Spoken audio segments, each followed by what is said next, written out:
take the president that, listen, from our perspectives, and we are scientists producing data, what we want you to take away is three things. And so just for the presentation, I'm going to tell you what these three things are from all of this data. Hopefully, I'm going to inspire you that you want to actually go and pick up the 200-page document, the latest one, and read it. But if you don't, here are the three things you want to take away. Thing number one, from all of this data that we have available, when you think climate change, the first thing, one of the things you want to think about, what the data is telling you is that, I'm using this phrase, the unprecedented is becoming inescapable. That's the first thing all of that data shows us. The unprecedented is becoming inescapable. So I'm going to pull from the State of the Caribbean report and the State of the Climate report just to make the point. What do I mean? The truth is, the data we are now seeing is telling us that we are entering into an unfamiliar, new, multi-hazard era, marked by the intrusion of the unprecedented. We are entering a new climate era. But you want to note how we define this climate era. It's a multi-hazard era marked by the intrusion of unprecedented. So when the hazards come, a number of them are unprecedented. Just to prove to you that the data shows this, one of those hazards, if I were to ask you, you would have told me, is heat. It's just hotter, absolutely hotter. And you can pull up the report and see a diagram like this. And all you want to interpret from this diagram is that as you go from left to right, that red thing spreads out, because in the vertical is the year. And this is a diagram showing you the number of really, really, really hot days in a year. And the closer we get to the present, which is going to the right, you'll notice that the red bar is spreading out longer. And the truth is, we have seen the same global warming that the world has seen, greater than 1 degree in the last century, but we are seeing much more hot days in a year, and even worse, much more hot nights in a year. Because in the day we come to Garden House and we in the AC, but in the night we depend on our own fan and our own things. And so you get many more hot nights in a year. So one of those hazards now is heat. Heat, and the data supports this. But it's not the only hazard. We're now seeing great variability in rainfall. And how we see it is, of course, one year we get a whole heap of rain, and then the next year we get very limited rain. But we're also seeing the nature of how rain falls is changing. And we've done the science, it's in the report. Many, many dry days, and then when it rains. So the intensity, that's another new hazard in this new multi-hazard era. And we wish we could stop there with two, but we have also now seen more extremes. By that, on the left, we're seeing more intense hurricanes. So not necessarily more hurricanes, but more hurricanes that become major hurricanes. And then on the right, we're seeing more multi-year region-wide droughts. So since 2009, we actually have had 2 multi-year droughts across the Caribbean, where the entire Caribbean has been impacted, 9-10, then 13-16, and that doesn't include the droughts where your own country alone. So droughts, extreme rainfall are among the new hazards in the multi-hazard. And the last one, of course, is higher sea levels. So sea levels in the long term have risen by about 1.7 millimeters per year. If you take from 1993, however, that doubles. And if you take Jamaica since 2004, that doubles to about 6 millimeters per year. The rate of sea level rise is increasing. And the diagram there is really just to show you, you can trace this in the lack of the beach. That one is for Negril. And if you can see the dotted green line, that is actually where the beach was in 1971 versus where it was later. And you can call multiple places that you can see this. Roselle, Little Oche, Treasure Beach, right? So the truth is, the data supports that we are in this new multi-hazard era, where any of these represent the hazards, and that when you have one of these, it's coming in with an unprecedented intensity. I was trying to think how I could get you to see that you knew this intuitively. And I thought, well, you know, last year, 2023 is a good example. And I'm going to use just what was reported in the paper. At the beginning of 2023, in March, our Prime Minister reported that we had to spend 100 million more for drought. It was drought at the beginning of 2023. But by the time we hit November and got potential tropical cyclone 22, so it was not a hurricane, it was just an intense rain event. You then had damage from heavy rains at over 100, you know, the road damage alone was 409 million, and then agriculture was 274 million. And the point I'm trying to make is you don't have to think hard to recognize that in 1 year, you're not getting either one or the other. You are getting multi-hazards, and it's costing us. But I'm going to push it a little further. I said that the takeaway is that the unprecedented is becoming inescapable. Why am I using the word inescapable? Because part of the science we do that is also reported on in those reports is the science for the future. It's not just doing how it has changed up to the present, but it's also know how it's going to continue to change to the end of the century. And when you begin to do that kind of science, some more things emerge. One, it's going to become even hotter.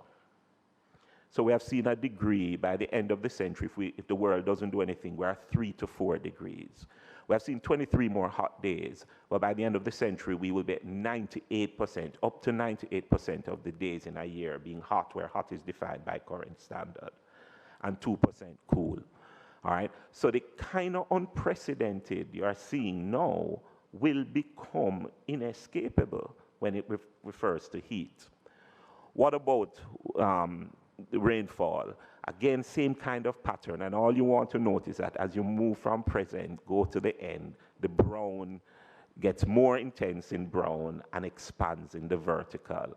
We're going towards a drier Jamaica and Caribbean region.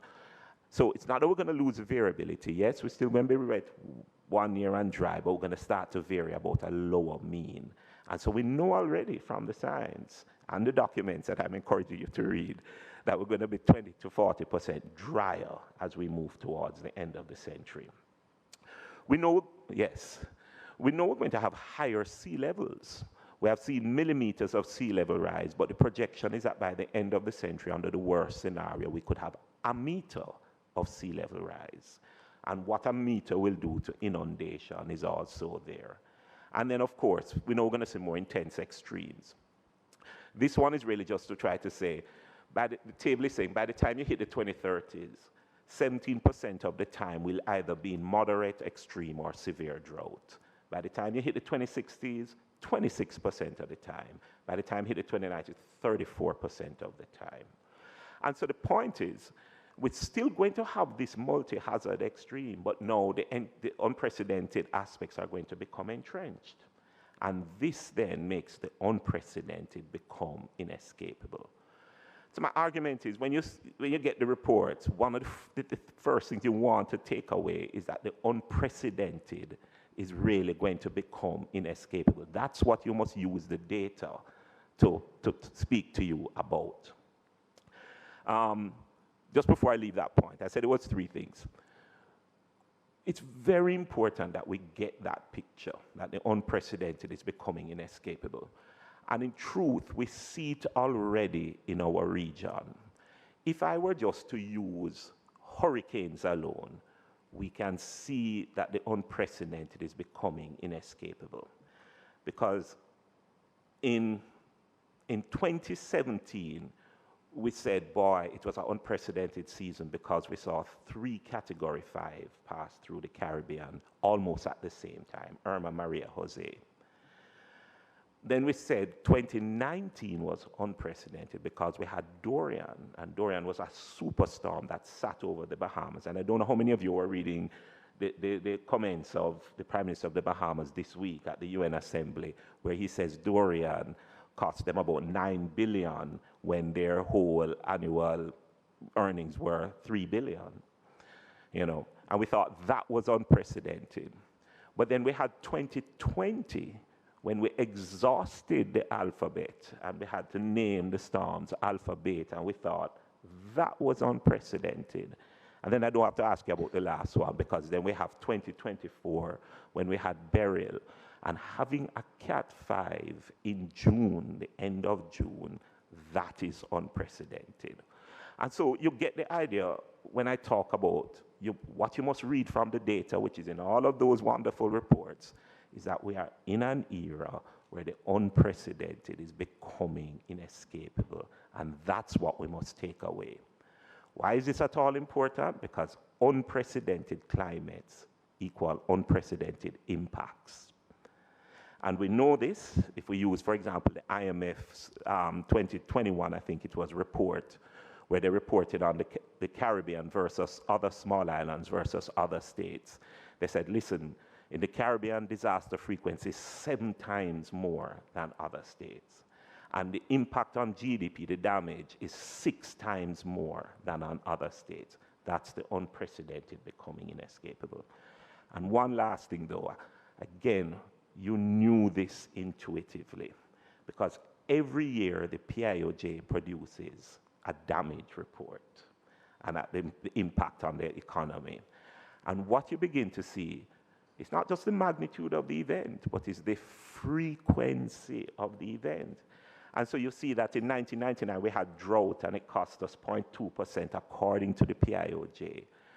And then in 2001 it was Michelle costing us 0.7%. And in 2002 it was the May-June flood rains costing us 0.6%. And we got away in 2003, so Charlie and Ivan made up for it in 2004. Ivan costing us 7%. And then in 5, Dennis, Emily, Wilma, 7, Dean, 8, Gustav, plus drought, 10, Nicole, and we run the list down to Beryl. We knew intuitively that the unprecedented is becoming, and it's not just the intensity, but the frequency. We are always having to spend on recovery, taking a portion of our income to spend on recovery from a climatic event, whether drought or things. So that's the first thing I want to say. We have a lot of information. It exists. I've shown you the reports, and I'm hoping I'm really exciting you to read the reports. No. I want you to go in and delve into the details. I'm just merely trying to point out this exists. This information exists. This is not hidden away. This is commissioned by the PIOJ and is on their report.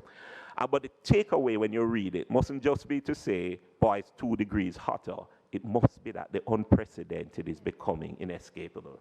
And what you must read into that is that Jamaica's development trajectories are continuously being disrupted. Every year we are dealing with 1 or 2, and we have to deal with money to recover from climate. All right, very quickly, I said 3 takeaways. What's the second takeaway? So the first one, when you read all of those reports, is that the unprecedented is becoming inescapable, which tells us that the trajectories are continuously disrupted. Don't mind how I'm going to phrase this, but the second takeaway is that the untouched are becoming imperiled. The untouched are becoming imperiled. And I'm going to explain what I mean. Very often when you ask, how is climate change impacting Jamaica, what you reach for is the agricultural sector.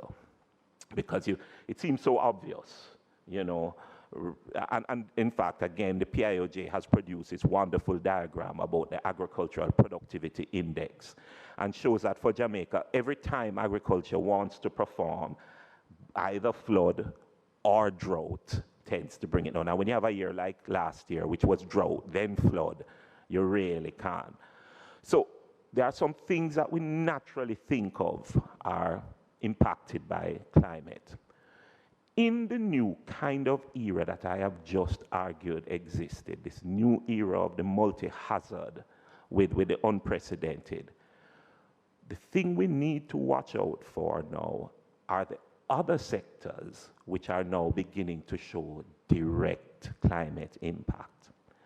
For that, I'm going to beg you to get excited to read another whole set of reports, because the Ministry of Economic Growth and Job Creation asked us as a university to do vulnerability assessment reports for 5 priority sectors, and we delivered this in 2021 for the tourism sector, the housing sector, the health sector, the water sector, and the coastal sector. And the question was, are these things impacted now or going to be impacted?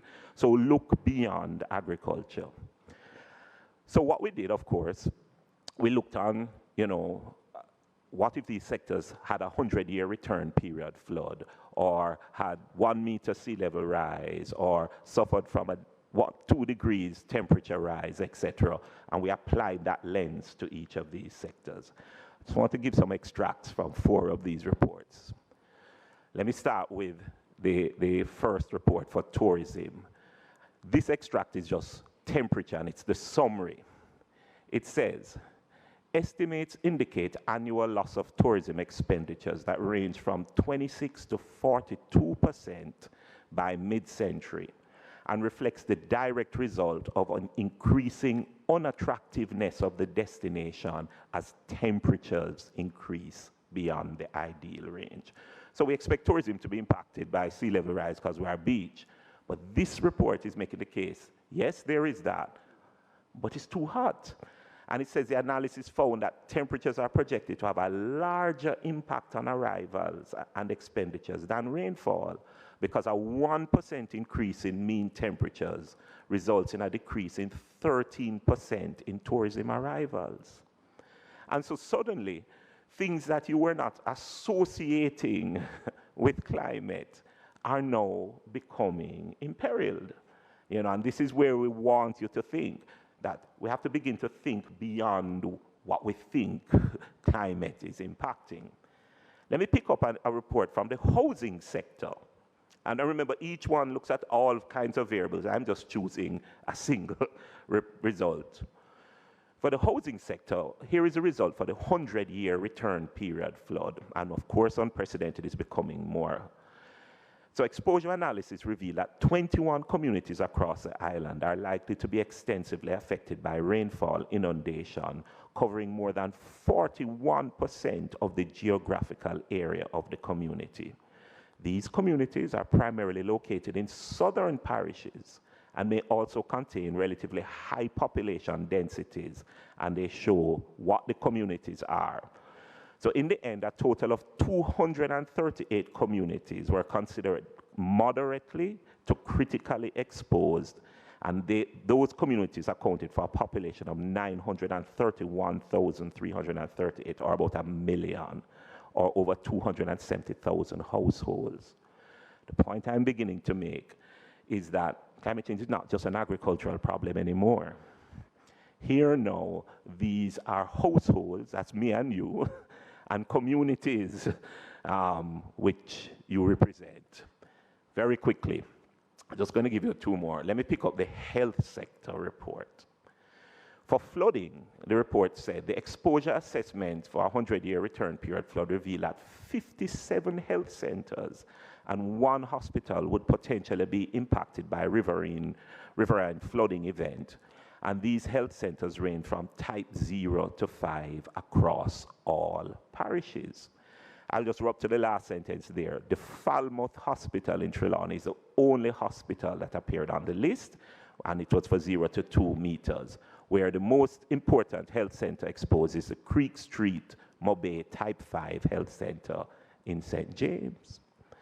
So for flooding, you begin to see now, wait, our hospitals are under impact. What about storm surge? 4 health centers and 2 hospitals were exposed to a 100-year return period. The Type C hospitals are in St. Elizabeth and Trelawney. So you're not hit by one, you're going to, right? And then extreme wind. 24 hospitals and 91 health centers could potentially be directly impacted by an extreme event. And the facilities were all types of hospitals and health centers across the island. Again, you begin to see climate change isn't just an agricultural impact. And then last one, I'll quote from the coastal sector. Remember, you have all of these reports, delivered to Ministry of Economic Growth and Job Creation. The coastal, it says the southwestern coast of Westmoreland and St. Elizabeth had the most consistent exposure of reefs, mangroves, seagrass, and fisheries with respect to hurricane wave heights and sea surface temperatures. Now, it should wear in your mind, Westmoreland, St. Elizabeth, hurricane wave heights, Beryl, you're getting where I am going. But this now is not damage just to the infrastructure, the land infrastructure. This is now mangroves, reefs, seagrass. The northeast and southeastern coast exhibited exposure of fisheries. And now it is livelihoods and the fisheries who are impacted. And we're pointing out that the difference is most important with respect to fisheries between north and south. And then it ends, of the 14 parishes, Westmoreland deserves keen attention due to its exposure to multiple hazards: sea surface temperature, hurricane wave height, storm surge, and also because of the diversity of coastal assets that exist there: reefs, seagrass, fisheries, landings, etc. The information is there. I'm really hoping I'm sending you to read these reports. The truth is, this is the point that I am trying to make. The point I'm really trying to make is this. We tend to think about climate change in terms of agriculture, maybe water. But in fact, what we're ending up with is expanded vulnerability now. So people who were not vulnerable before, assets that were not vulnerable before, or even in sectors where there were, the vulnerability is expanding. Just want to make one more point before I leave this one, which is 2023, the same year that I spoke about before, where we had drought at the beginning and potential tropical cyclone, taught us a lot. Because 2023 also had a third hazard that hit us.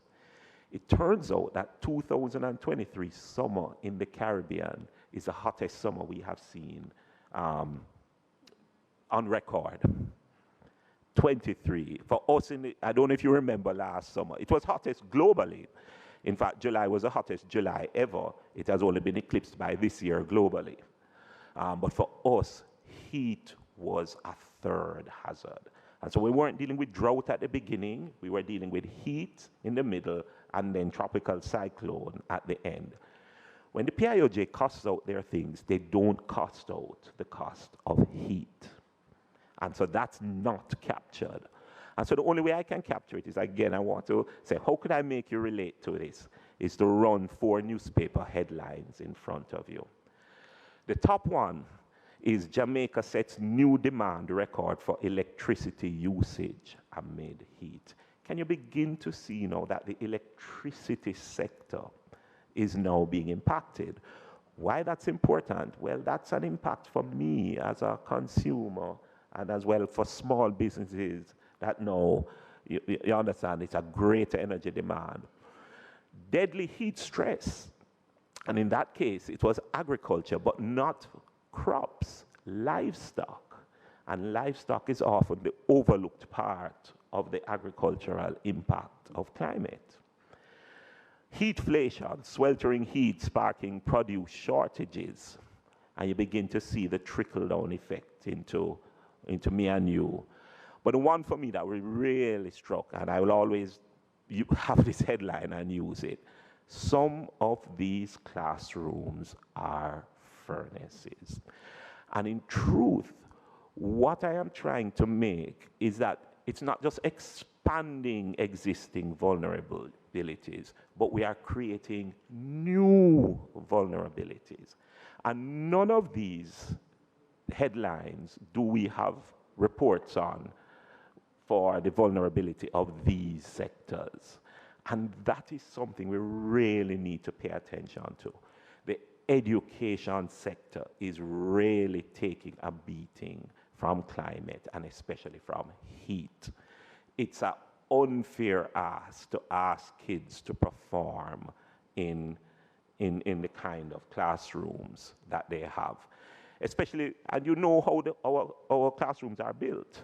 They are built really to protect from theft. And so you have concrete with what they call the little breeder blocks and the zinc roofs, and then fully concrete outside. That's an unfair ask, you know, to ask.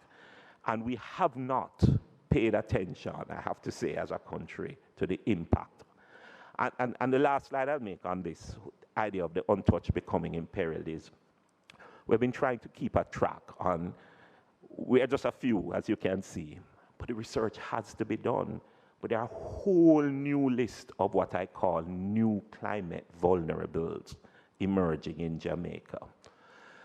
I use Monroe mangled because heritage sites, part of the challenge of Beryl and Monroe wasn't just that the school was shut down, but if you look on the buildings that were mangled, it was some of the older, the heritage things. And we're not beginning to think through how we are losing cultural heritage, and we're not costing that out either. Biodiversity. That little map of Jamaica is research we have done that says where becomes good for planting the little ordinary crops if we just use climate, not soil type, just climate. And you notice the green areas which represent where become good are in the interior, but the brown areas that say where is no longer favorable are on the coast. So we're getting a whole new set of climate vulnerable. The interior is where our richest biodiversity lies. And if that will become the place that's most vulnerable. Children, health, outdoor workers are critical. And so the need for occupational safety and health policies are important.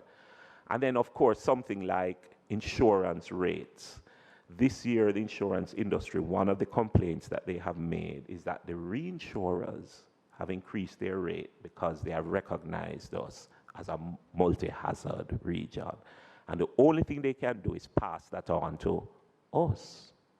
And so that now makes small businesses, homeowners, culture, factory workers, elderly among the new climate variable.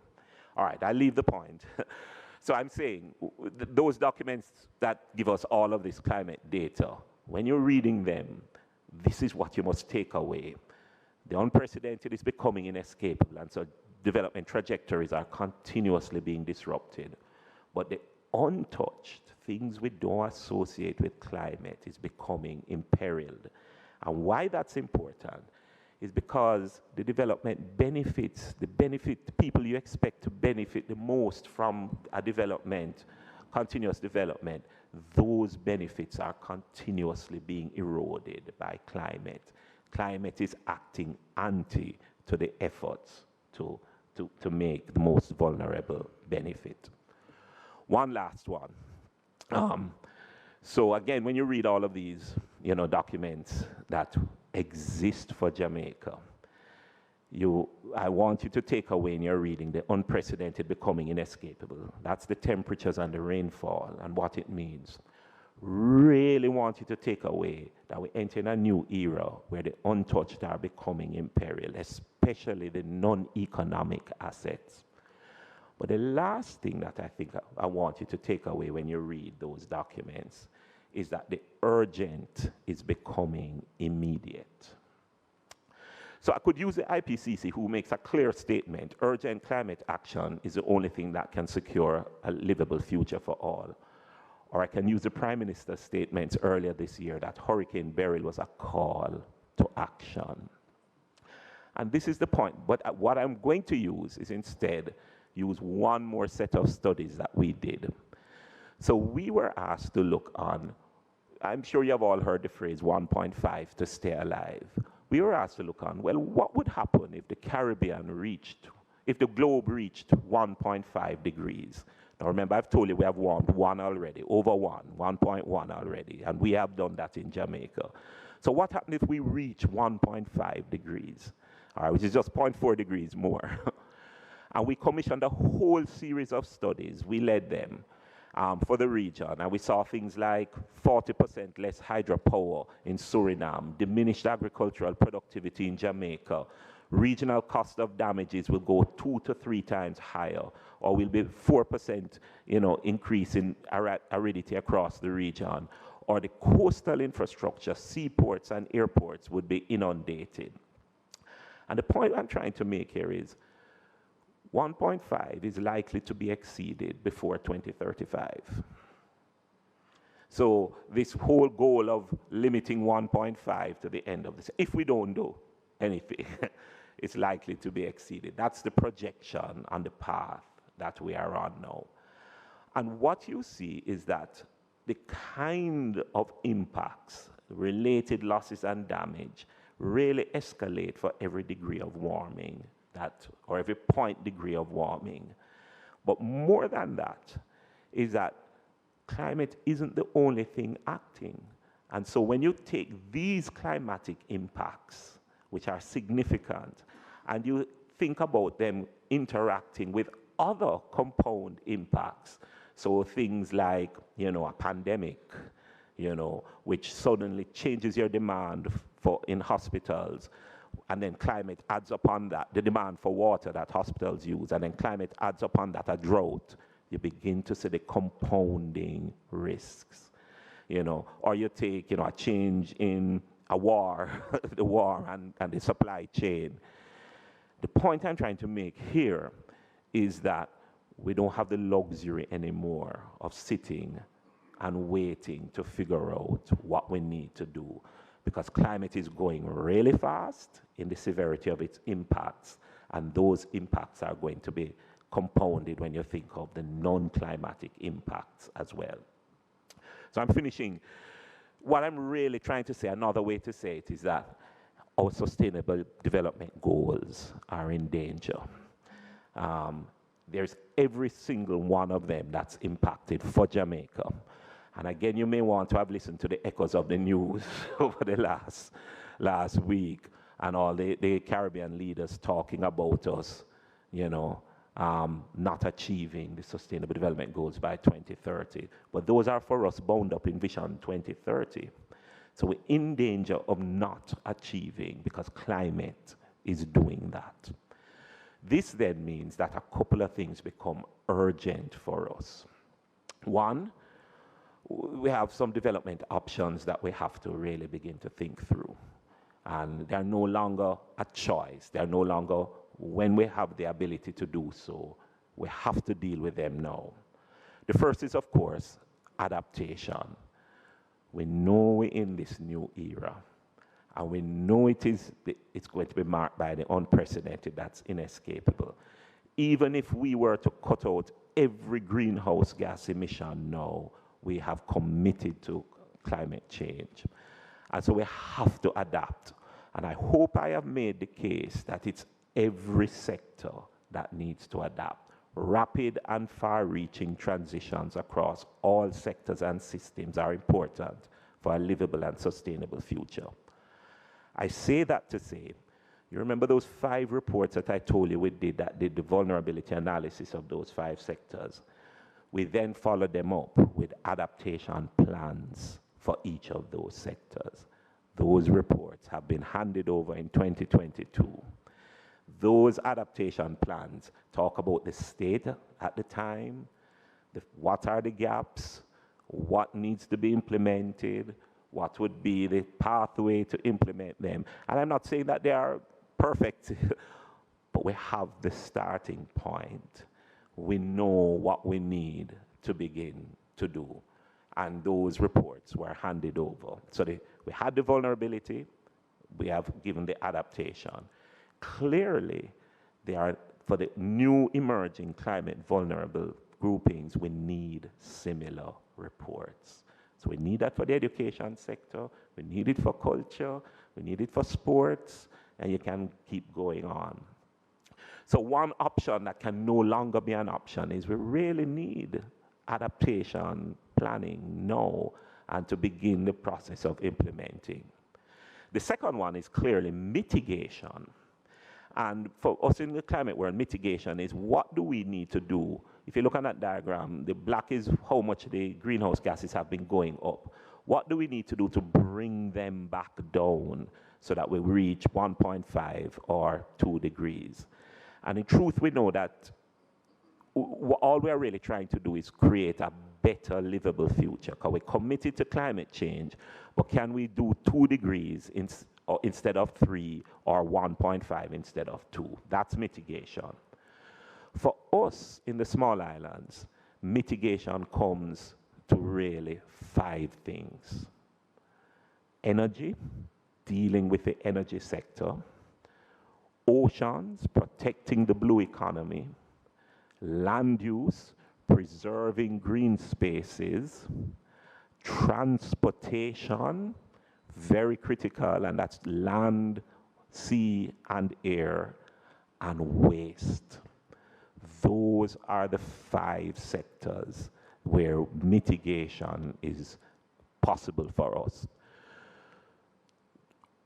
Next year, at the next conference of the parties, where everybody gathers for climate, Jamaica is putting forward its new national determined contributions. They are in the process now of determining how much greenhouse gas will Jamaica put out. The first time we put this forward, it was premised on energy alone. We really need to make sure that the new heightened ambition, because Jamaica is a leader, we were one of the first to put forward an NDC plan. The new heightened one must take into account all of these.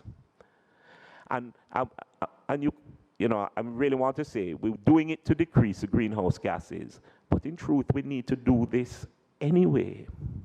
So all mitigation for us is really also adaptation. You know, we really need to deal with these things. And we can talk through what we could do to mitigate in any of these sectors, but these are the 5.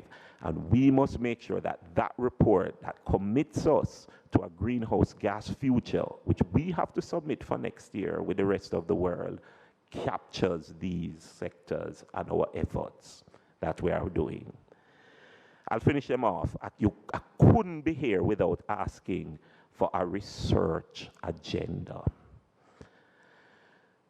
We are from the Climate Studies Group and the Institute for Sustainable Development. The Climate Studies Group really was started by Professor Chen. And we have existed because we have a passion. and we have produced all of these reports. But I'm going to make a statement to say, but there's really no deliberate funding of a research agenda for climate. And that's not just funding us, but if climate represents such a significant thing for us, and I hope I have made that case clearly, we need a research agenda. What should it do? I've listed them. Clearly, we need to prioritize data collection so that our action is based on data. All right? We have data in the temperatures and rainfall, but climate is way beyond that. We need now the supporting health data, the supporting socioeconomic data, the supporting, et cetera, et cetera. So we have to prioritize that and be really systematic about what we need to collect in order to make the cases we need to make. We have to prioritize innovation and new technology and an entrepreneurial ecosystem. And you're going to ask me why. Because climate impacts every country differently. And our answer cannot be to import a solution. We need contextual innovation. But the only way we can get contextual innovation is the prioritization of an innovative ecosystem. Clearly, early warning, risk monitoring. There are new developments in climate. There is a whole new climate finance field, loss and damage. We need to do the data to support our claims for loss and damage, so we stop using other money to deal with loss and damage. We need new models for climate finance, etc. We clearly have to prioritize a research agenda. And then the last 2, a structured education agenda. We do need that, and that's education throughout the formal and non-formal system. And then lastly, what I'm calling a deliberately collaborative agenda. I will say that there's a lot of climate action going in individual sectors and probably funded by project money. But we now need the mechanism to bring them together, to leverage the benefits, to make sure that we're mainstreaming. So having said all of that, that is the pathway to resilience. But the window is rapidly closing. And a climate resilient development strategy integrates mitigation, adaptation, education, research, and collaboration. And because, it's how do we bring all of that together and integrate it into the normal operation of society. So I end where I started. There's a whole lot of climate data relevant for Jamaica. And I think I've walked you through IPCC, 5 vulnerability reports, adaptation, state of the climate, Jamaica, state of the Caribbean climate, and that's just a sampling of what has been produced. We do not have a reason to say we don't have data to start. But what I'm arguing, the data can overwhelm. I hope I've excited you to read the reports. I say that one last time. But if it's overwhelming you, take away these 3 things. The data is saying, 1, the unprecedented is becoming inescapable, which means that our development trajectories are continuously disrupted. The untouched are becoming imperiled, which means that we're beginning to erode development benefits in various sectors. And 3, the urgent is becoming immediate, which means that development options now need to be holistically integrated. And if you forget all of those 3, one other thing you must take away is that clearly climate is a development issue. It's not just a little weather phenomenon. And thank you for listening. Well, Prof. Taylor, I think you left members stunted, a bit scared. I think this for us is an eye-opener as legislators, because what it brings forward to me is how it is that we look at the budget, the annual budget, and how it is that we integrate the climate change issues that we have in how it is that we spend on school construction, how it is that we spend on our drainage, our road networks, and housing construction and everything, and shows how integrated they are, that we can be just spending, but then in the short term spending more to bring it back to a respectable, and we see it, I mean, currently. How it is that we deal with the energy, how it is that we deal with our hospitals, where we build them. I mean, that brings to mind even the reconstruction or rehabilitation of the aerodrome in Negril, which now has to be relocated because of the flooding that takes place there. So it has brought to all of us, I mean, just the issue and how important this is, and I think each and every one of us has an interest on where we are just as a country, despite which party that we support, but where we are now in protecting ourselves and preparing for the inevitable, as you put it. So I open the floors to questions. Go ahead, member. Good morning. Professor Taylor, I think you have scared us straight.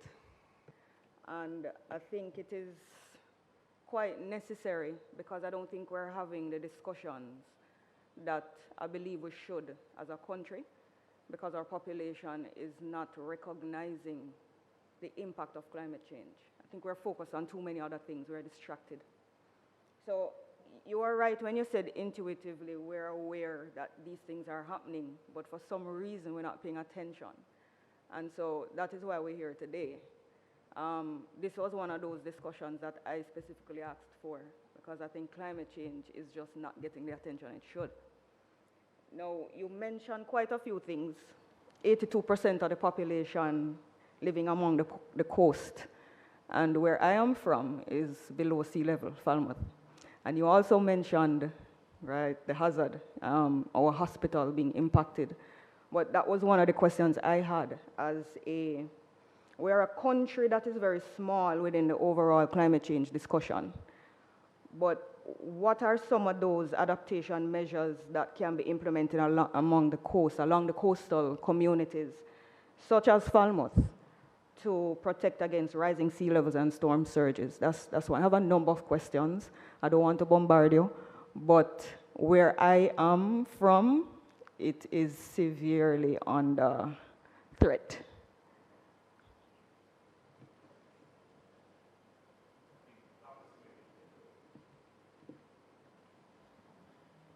You. Before The you question go, you Dr. raise is extremely important. In terms of looking at coastal defense, we need a combination of, in some cases, engineering. So many of you will recall that several years ago, probably over a decade, there was a proposal to put a barrier in the grill under the water and several hundred meters offshore. Because of local dissatisfaction with that proposal, it was never done. Unfortunately, nothing was put in its place. We also know that if we maintain and manage things like mangroves, seagrass beds, and the natural coastal environment, that has a tendency to reduce the impacts of things like climate change and storms and so on. It doesn't solve the problem, but it definitely makes things easier to deal with. So for places like Lucy, for Falmouth and other places where you're talking about important coastal areas which are sometimes below sea level, you're going to have to look at a variety of solutions. Some will be natural and some will be engineering. One of the other things we need to look at as well in a sort of more broad light is if we continue to build in wetlands and continue to remove mangroves in order to build housing or hotels and so on, that makes us even more vulnerable to the inevitable sea level rise. Sea level rise ain't going away. So we should be thinking about, well, let's build further back if we can, and maybe changing that model of every hotel has to be right there on the beach, because that's not sustainable. Can I continue, Chair? I also am interested in some of the specific impacts of climate change on the mangrove ecosystem, because I also have some of that in my area. And you mentioned people building.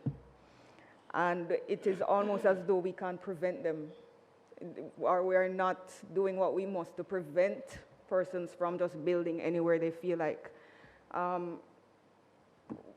What are some of those impacts? The sea level rise is one of the problems. We also see increased acidification of the oceans. They are absorbing more carbon dioxide because we put carbon dioxide in the atmosphere. As it absorbs the carbon dioxide, just like literally like a soda or a soft drink, it becomes acidic for the same reason. It's got carbon dioxide in it.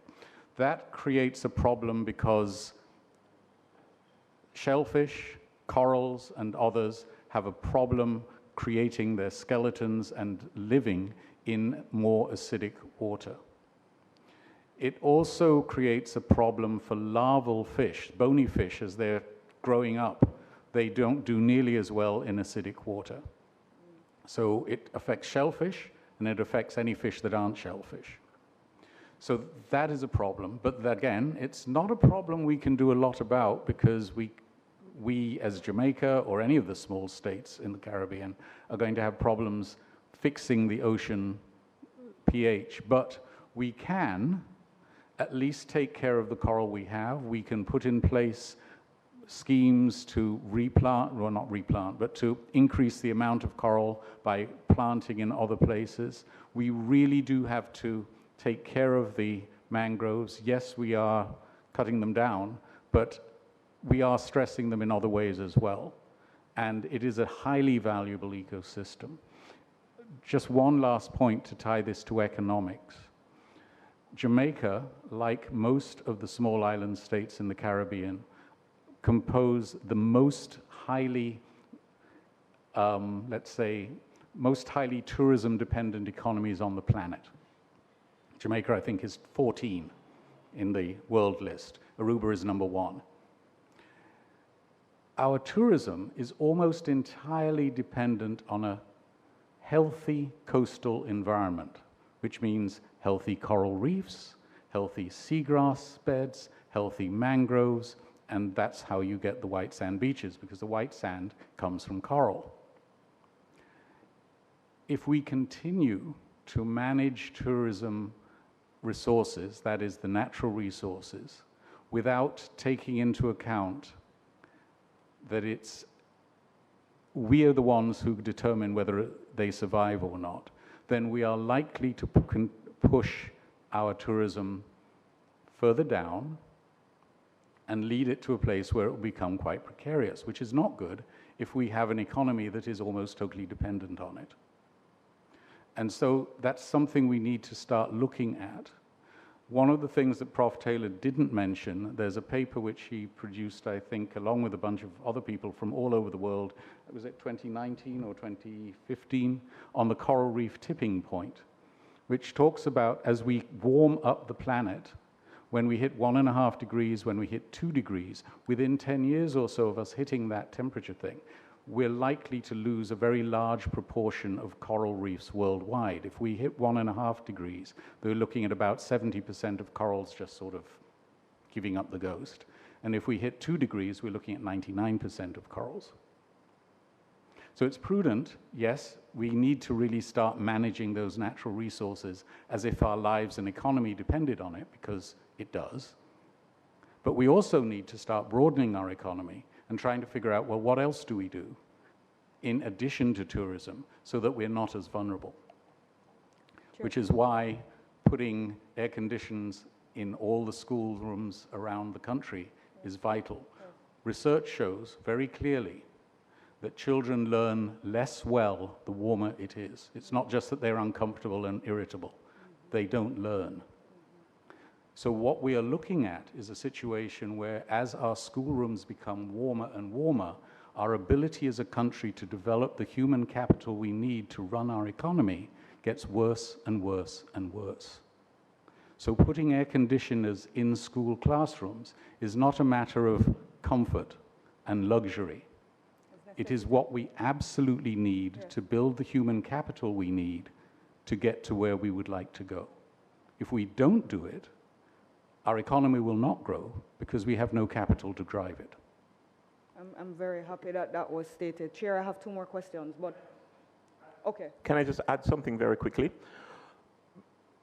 One, I want to say, one of those vulnerability reports is on the coastal sector. It does look on the mangroves, and it goes around the island and looks. So there's quite a lot of information there, plus the adaptation approaches that are there. But I want to add something.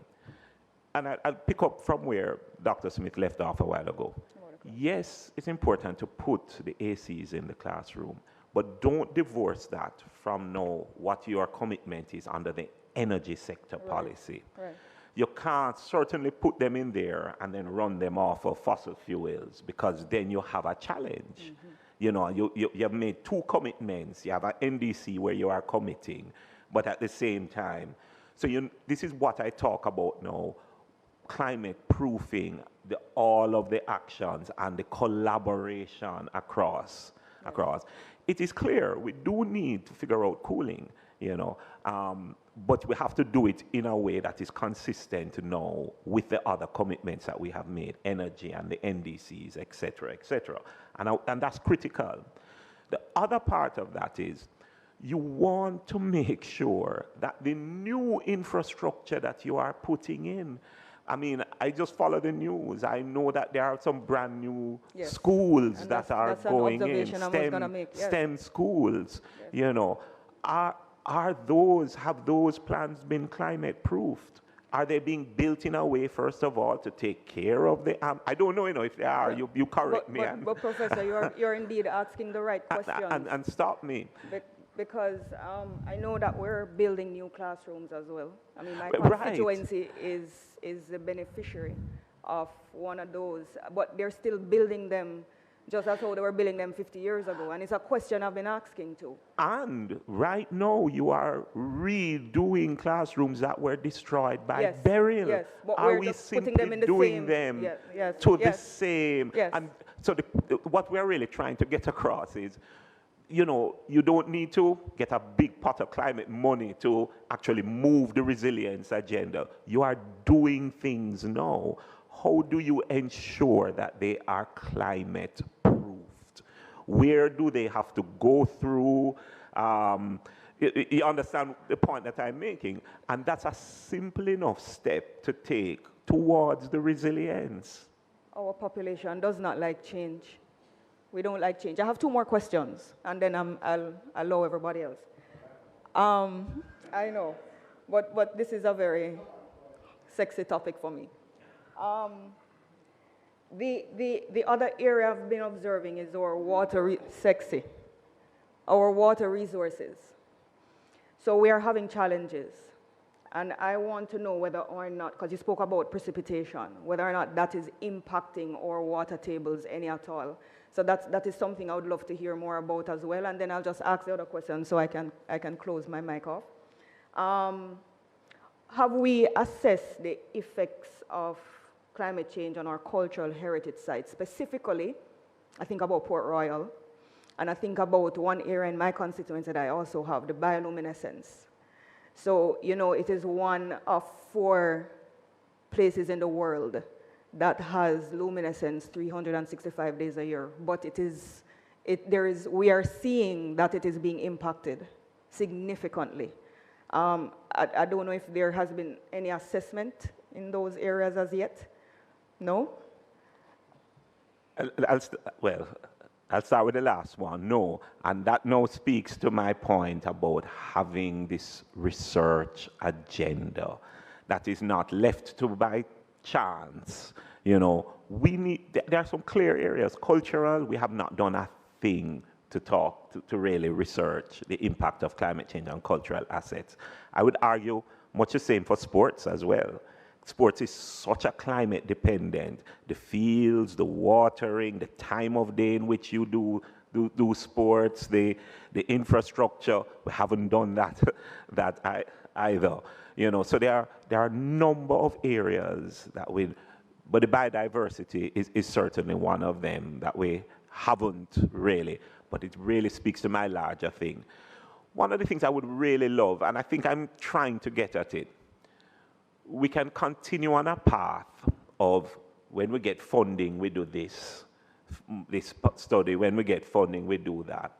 Or we can go along a different path where we put in place things, infrastructure or processes or institutions that we can tap into to do this.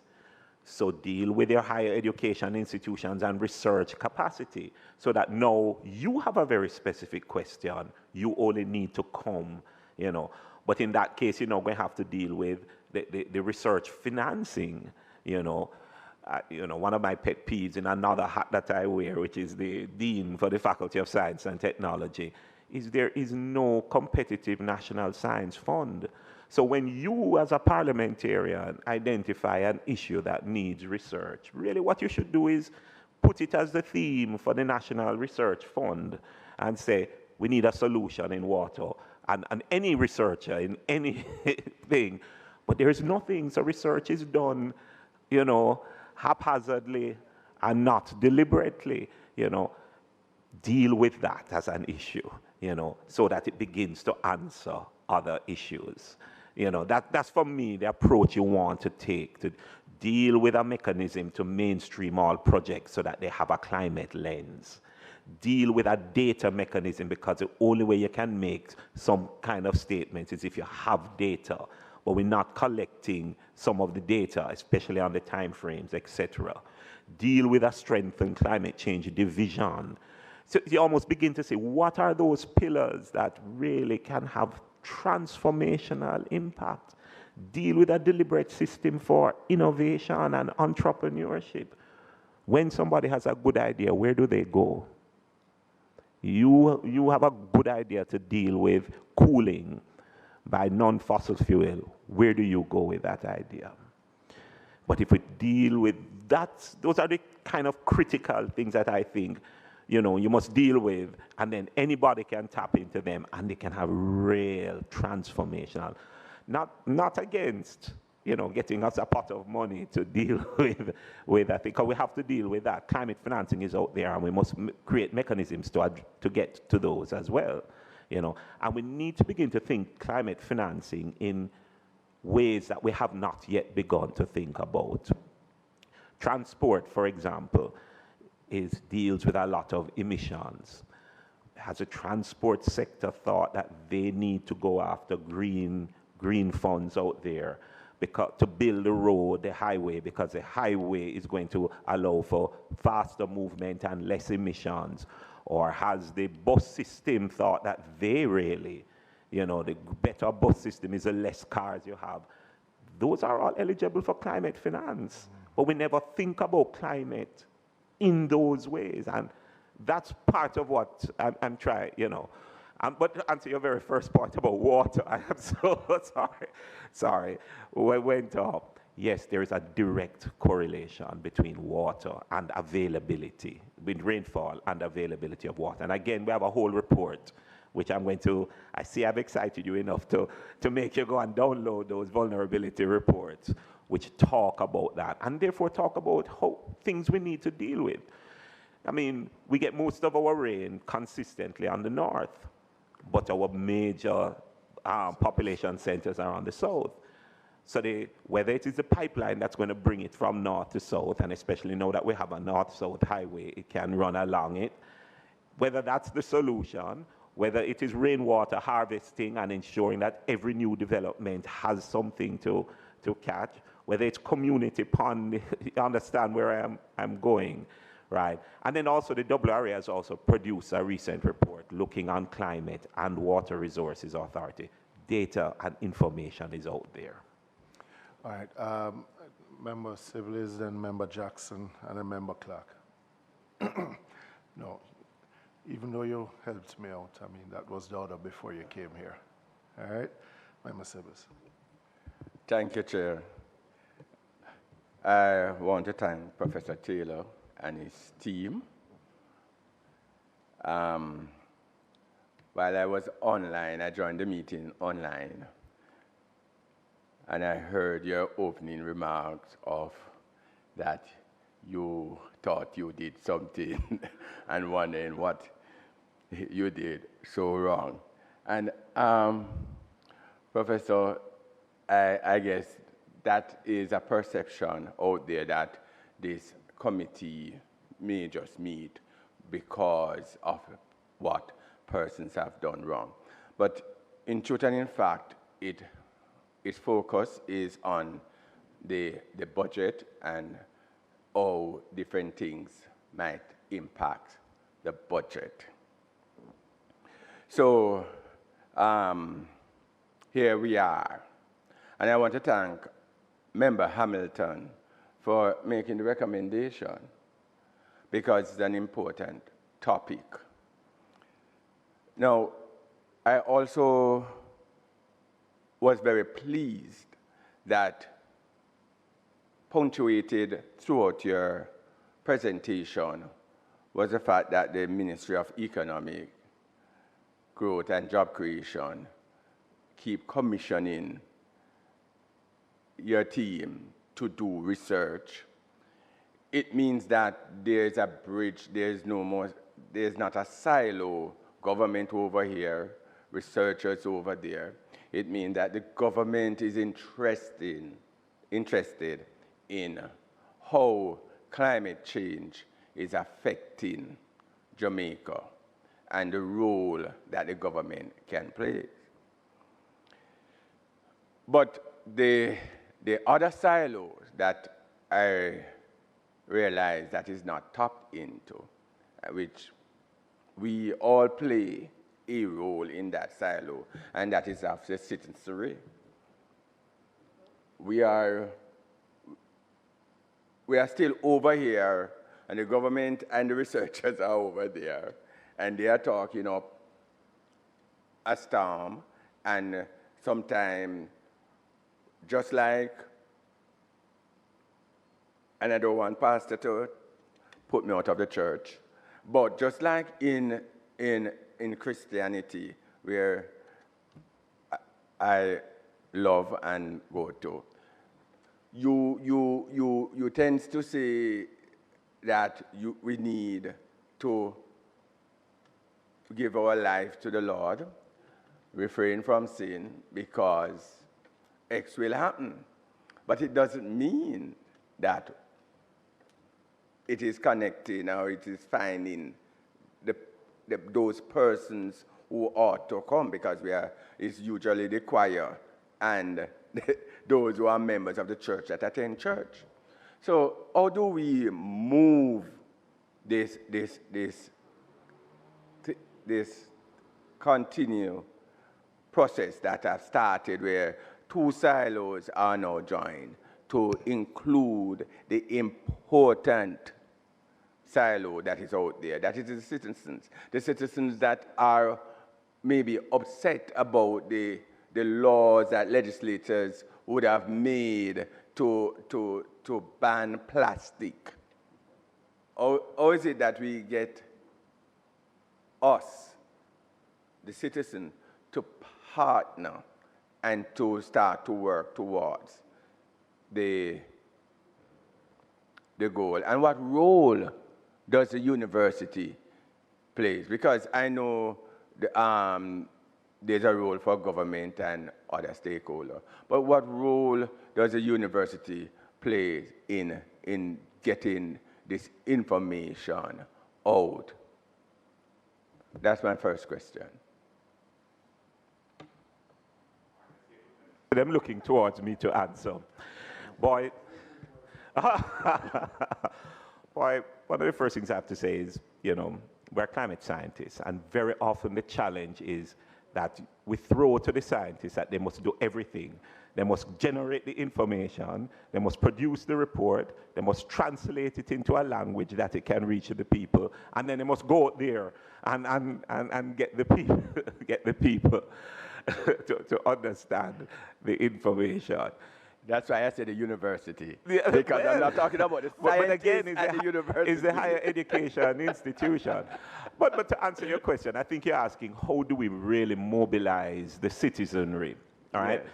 I think I want to go back to where I ended, the collaborative, and putting in place the structures for that kind of collaboration. I think citizens will be really moved. Well, so clearly we must produce this information, yes? We must then make champions out of you, because you directly interface with the citizenry, yes, right? And then you will call us clearly and will help define the projects, etc. But where we can show that it directly impacts the citizenry. But then there are several other ways. You interface with the church, with the communities groups, etc. All of these, and the ability to have this information embedded in those, in either education fora or projects. I want to argue that you hold a big key there. So if I can convince you, then we can exploit the partnerships and the collaborations out there. But the university hasn't been sitting down and waiting for that. We have several projects I was looking to. One of them, for example, we just completed with the School of Education a climate change primer for primer. So a book for primary and secondary schools, with the teacher aspect and the school aspect, one of the first in the Caribbean that speak to climate change from our perspective, and we have introduced it and given it to the schools. The Ministry of Education was well aware of it, things like that. So we're not just sitting down. Lots of projects, smaller projects. We worked with a number of communities on farming, and approaches to dealing with smart agricultural farming. We're working with the health, with a number of small communities on health.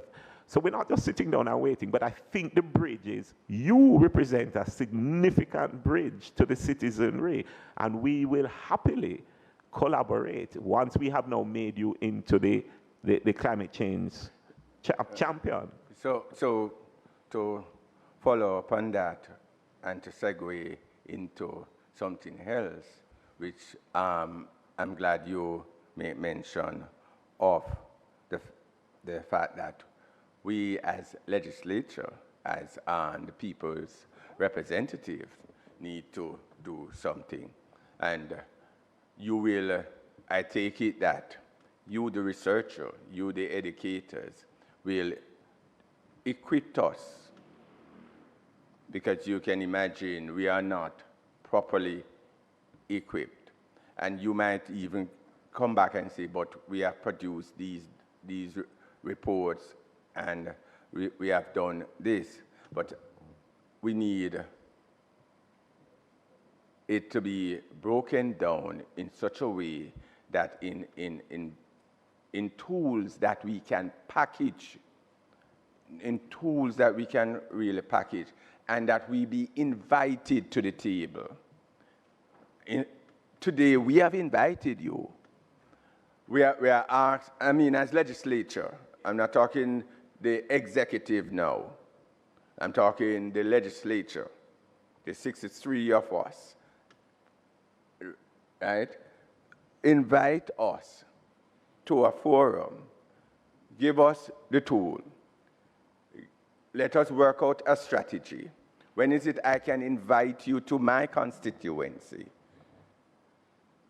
You know, which constituency should go first in terms of where would climate change impact more?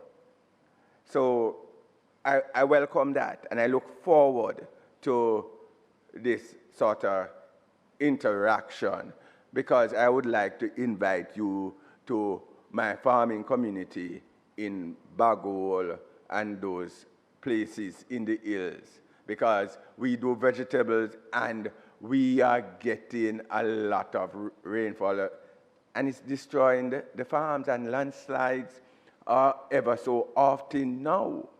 So we want to hear, we want to see how it connects. The people want to see how climate change connects. Not for us to be talking about landslide, but to talk about the economical impact on their livelihood.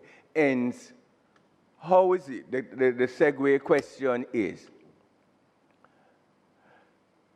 how is it that we balance economical growth with preventing the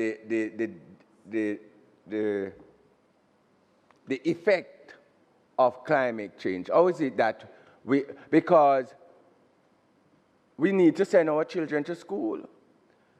We need to send them to the University of the West Indies so that they can become scientists, and we need to send them to, of course, I must call the University of Technology, right? And NCU and NCC, right? How is it that you are going to tell me I must not do this? How am I going to send them to school? So that is the big question, and that is, I think that is the scary part, and the part that causes persons to not be interested in the conversation about climate change, because climate change is here. The persons who are talking about climate change is talking about it and not understanding the bread and butter issue. How is it that we bridge that? Thank you. Thank you so much, members. So quickly to speak to that collaborative effort, because I think we're saying the same thing. And so Prof spoke to our engagement with curricular development, and it's happening at the primary level, across all the levels, in fact, and not just your typical university curricula. For example, we have the professional development courses that we're rolling out, that a number of them are informed by climate change and our response to climate change. For example, electric vehicles and how our countries are rolling them out and the implications for us and our emissions. So we're working there. And I think if we consider our engagement with media, it's another way we reach the populace, that what you're living, that lived experience of climate change, is helping persons relate to what I'm experiencing is climate change, and allowing persons to understand how they respond. And so we completely agree that going into communities, as we have done in the past, and going at your invitation are ways we can respond. I'm moving quickly to the tools because I know we're pressed for time as well, and we don't want to take up too much more of your time. We have developed tools that will make the information more palatable, easily understood to the average Jamaican.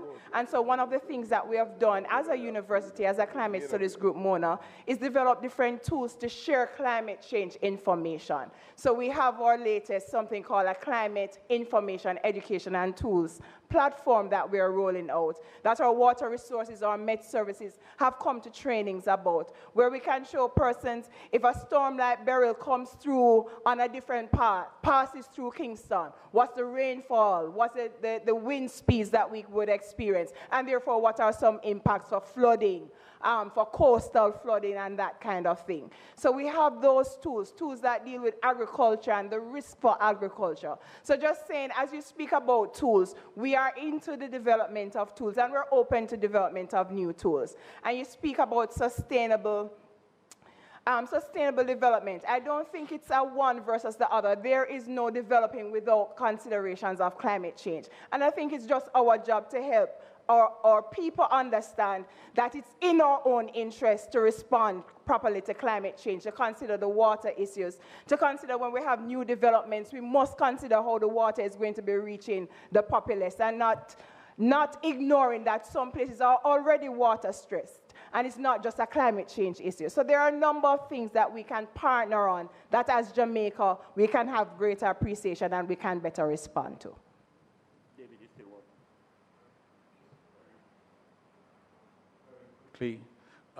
During COVID, I was involved in something which was put on by the UN system in Trinidad and Tobago, and it was essentially a masterclass on development and climate. They basically put it on for all members of the House of Representatives and basically pulled us all together. We talked about things, they were able to get answers, and I believe that the UN is following up within Trinidad. So that sort of thing could be done as well here. I'm sure we'd all be very happy to work with the houses and make sure that everybody hears and can understand how this threat will affect them, their constituents, and the country at large. One last answer, Alicia, sorry. I just wanted to make a quick point, Prof. Whilst this is not legislature, we have provided training to Ministry of Local Government focal points and climate change focal points. So there's a mechanism within government. Each ministry is supposed to have a climate change focal point. Can't speak definitively about how well that's working, but that framework is in place, so maybe it's to strengthen some of those mechanisms. And just to say, we've supported training in those focal points. Right, and my last point would be to you, member, that I think you're reaching exactly where I am trying to go. We need to stop doing this if I extend an invitation to you, or if you extend an invitation to me. I am saying, listen, we now have to, climate is making this huge impact on our development. We have to put in place the deliberate mechanisms so that whether you invite me or I invite you, I have to go into your constituency and deal with this. What are those mechanisms? And then when it's no longer climate, you can use the same mechanism to deal with health or whatever. You and I are on the same page. The only thing I'm asking for is let's stop treating climate as this on invitation, by chance, that kind of thing. What do we need to do to move beyond that? It's not impossible to put in place, for example, a all constituency rollout education campaign starting with etc. That's a deliberate approach to doing it, you know, but we need to move towards that kind of approach to climate. Well, just for your information also, is that when we finish this meeting, we also do a report to the full House. And, you know, one of the recommendations that I'll be putting towards the committee is that I find it very much more effective than you sending a video in you being here and presenting the way that you did. Yep.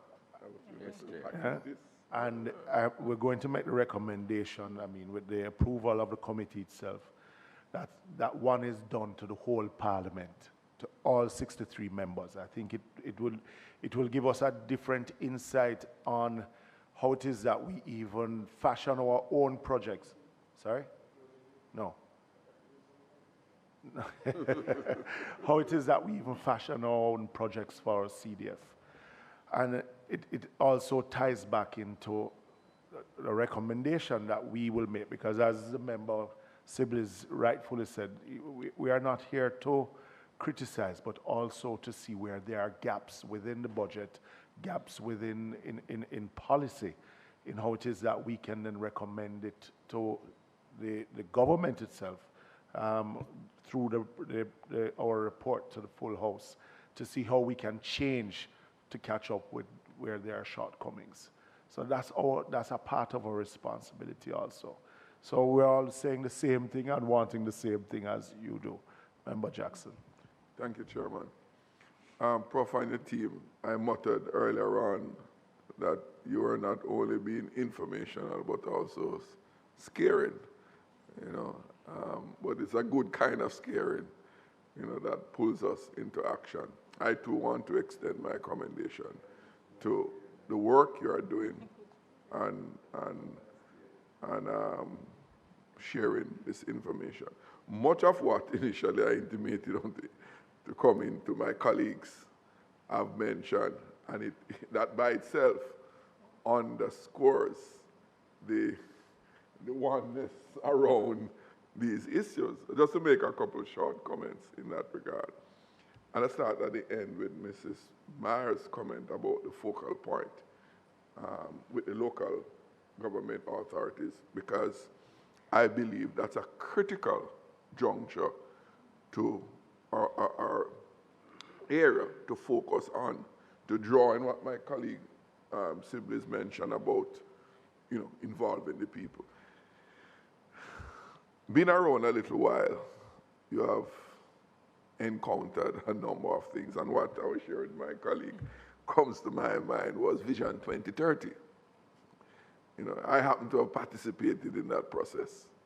Now, Vision 2030 was a cross-administration development goal. Started in one administration, completed in the other, and there was no political pull with it. It's one, we agree on these things. Question asked after, between then and now, 25 years later, how much of those goals we have achieved. And for me, I raise it because I think it provides a useful lesson in going forward with the work that you have been doing in climate change and its impact in the way that you have outlined it here this morning. And reflecting on that experience coming out of Vision 2030 is, one, having reached consensus, because I don't think even in here, there's no divergent view. We are on both parties, and you realize that we're at one place around this.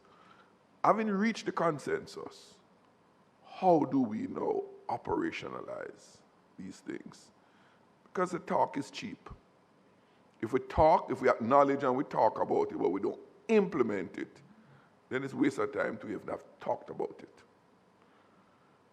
I do believe, based on our experience, it has to be driven.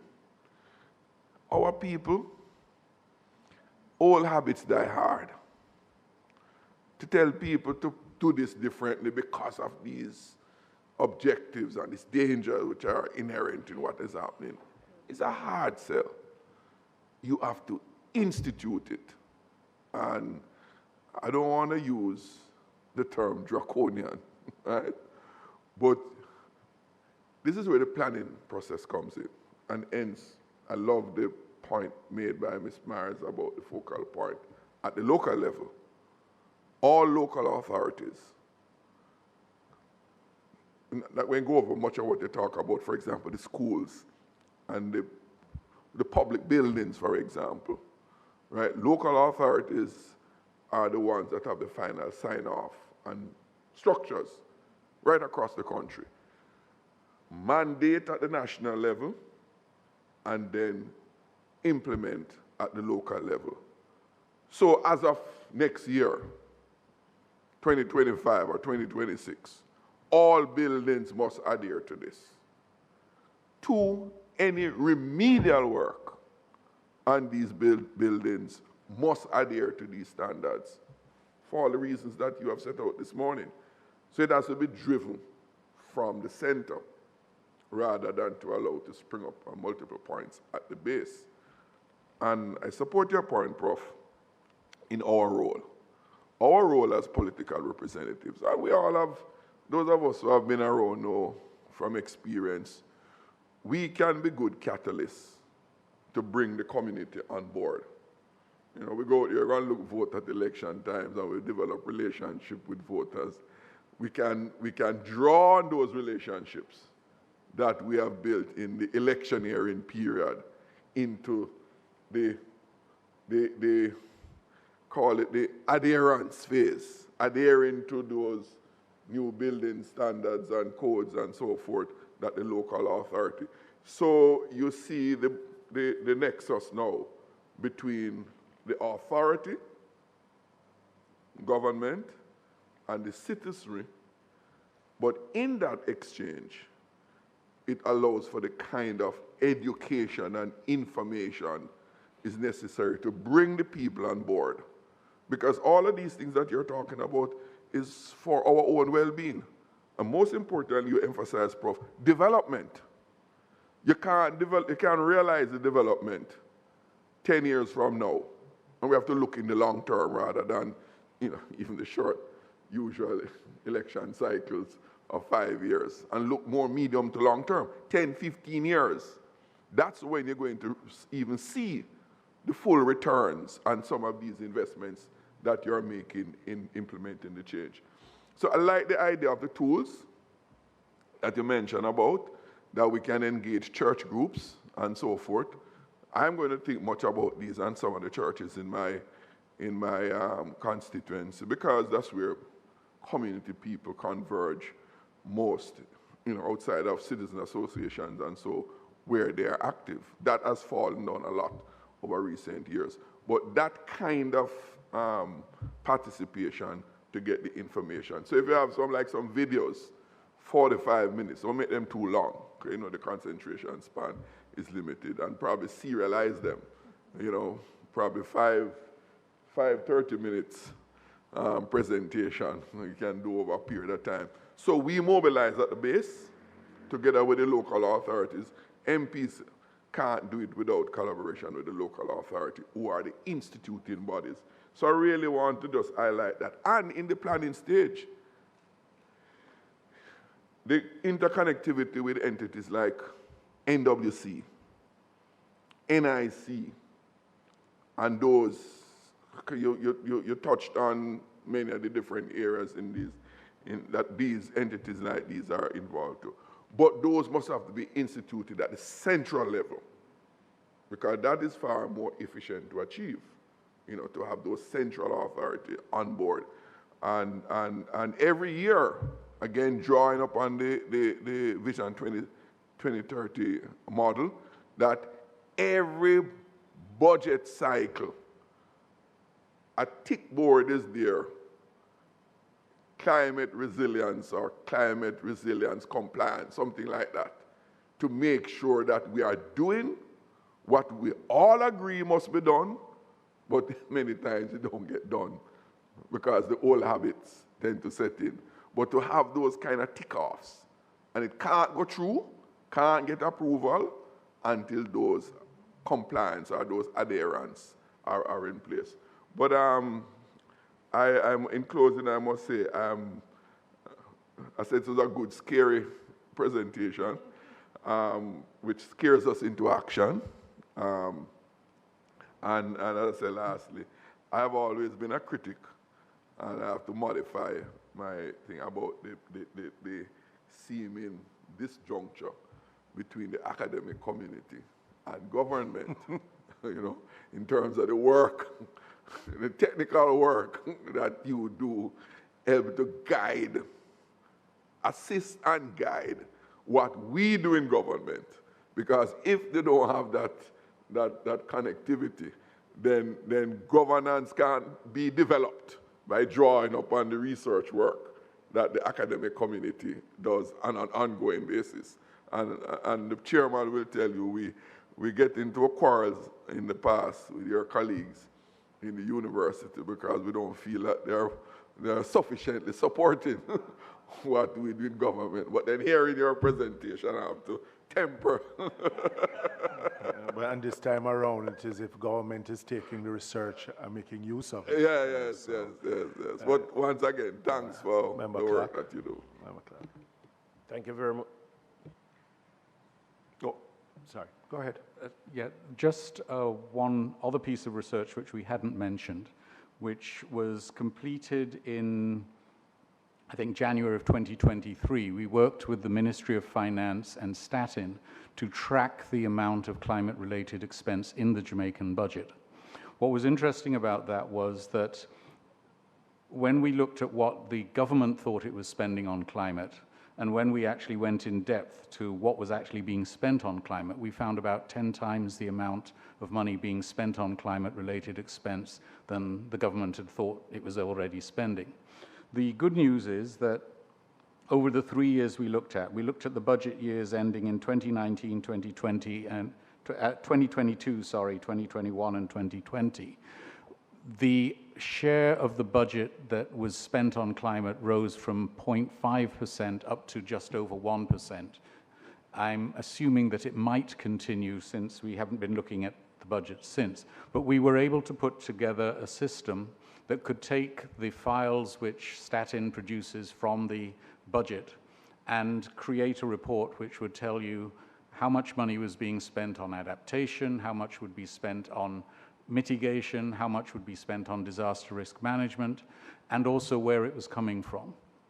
One thing that you should boast to people, and maybe it's a good boast, maybe it's not, the majority of money spent on climate-related expense in the Jamaican budget comes from the Consol Fund. Despite the fact that there are all these global funds and so on and so forth, we're still spending more on climate from our own pockets than from the international pockets. Now, maybe we should change that because they're causing the problem, not us. But there is that useful piece of information that can allow us to track how well we're doing, and if things increase, the information or the mechanism to be able to track that increase is there.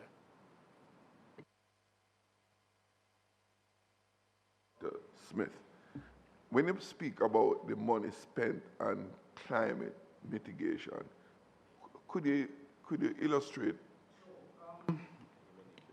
All right, what we did was we went through all the budget submissions of all the ministries, departments, and so on, and we used a typology that had been developed by the Inter-American Development Bank. What they'd actually done was some work on trying to do this for all countries so that using the functions of government reporting system, all countries could then report on climate. So they developed this system and then decided to try it out in, I think, Jamaica, possibly the Dominican Republic, and one other country.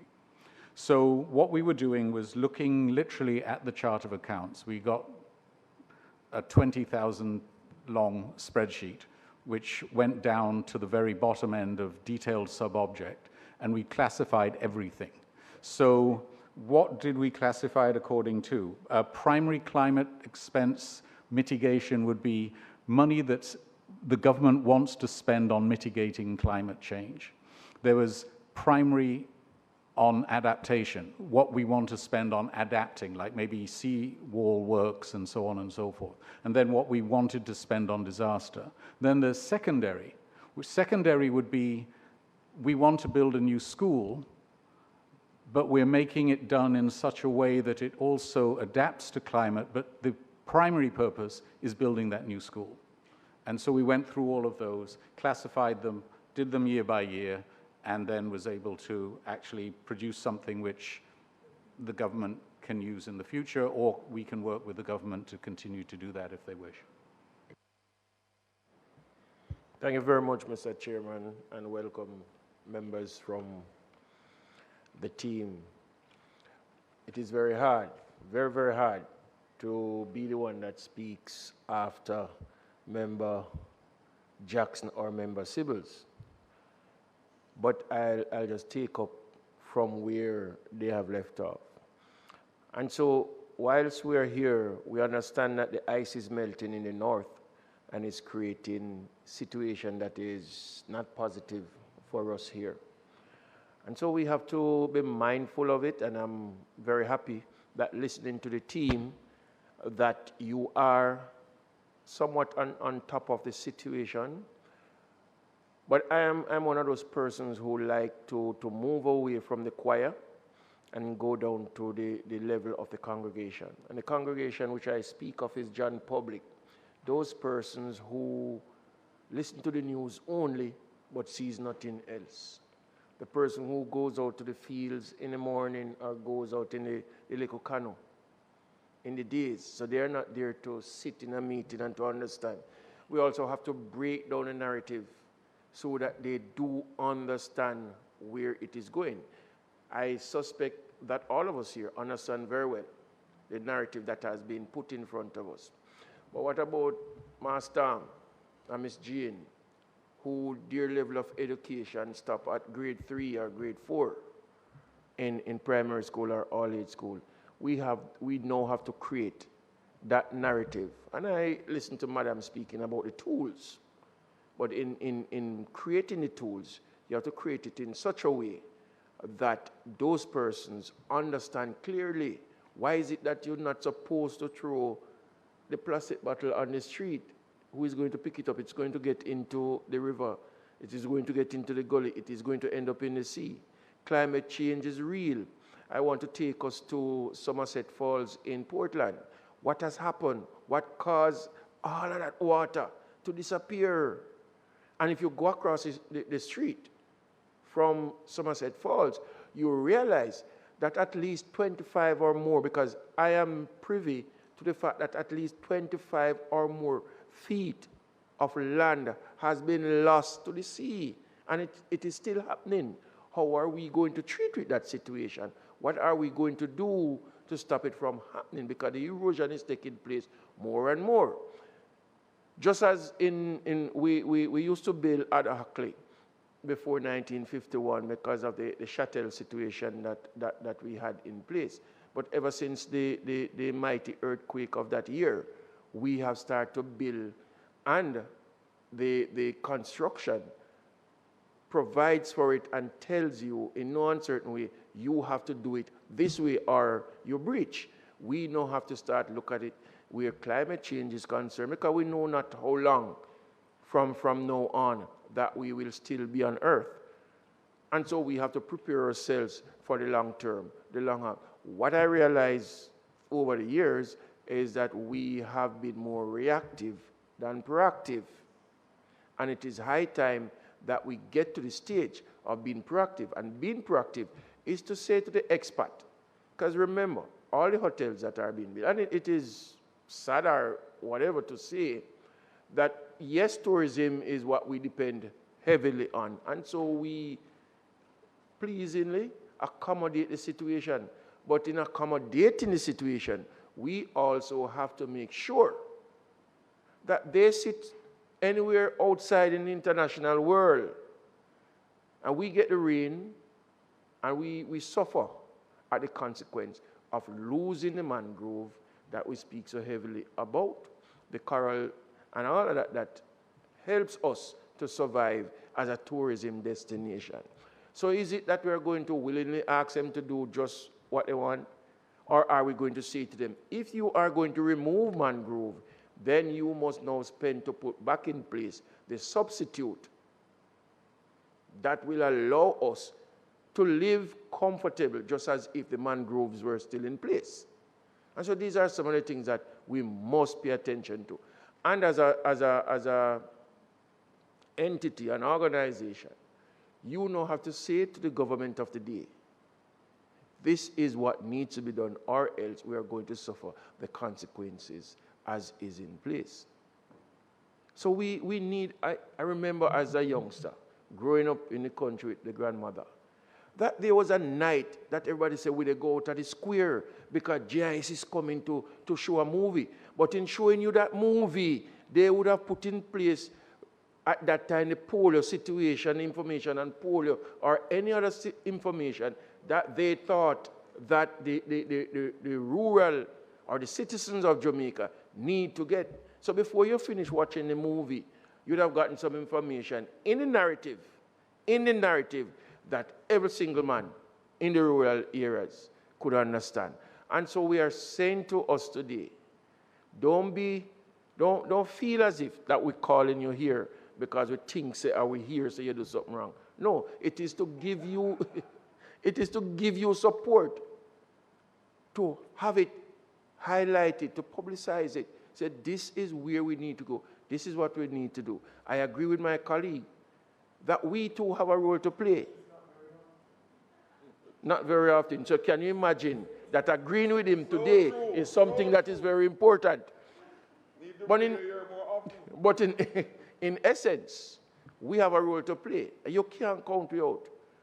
The people elected us for a reason, and so we need to represent them for that same reason. So in getting to the constituency, in getting to the residents, we have our role to play.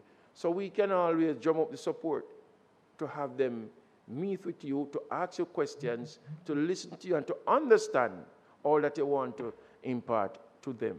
And so, Mr. Chairman, you have done it before, but I would ask you to do it again, to summarize the situation, to encourage Professor and his team that all is not lost.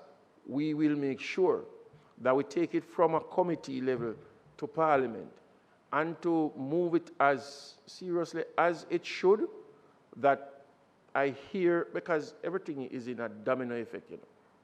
We speak about climate change. It touches on the tourism that we badly needed. It touches on the fossil fuel situation, because we are also tied into a situation. How are we as a government with the large number of entities that depend heavily, or they are government run, and they depend heavily on energy? How are we going to move away from fossil to green? What you have done for me is that in short order, I may have to write to you or visit with you, because I also sit on the OACP, which the main tentacles are climate change, serious climate change in the Maldives, in the Eastern Pacific, the African states, and us in the Caribbean. Food security, because with climate change comes food security. And so I will be in a better position to lobby and to argue from the climate change position when I do sit in that chair.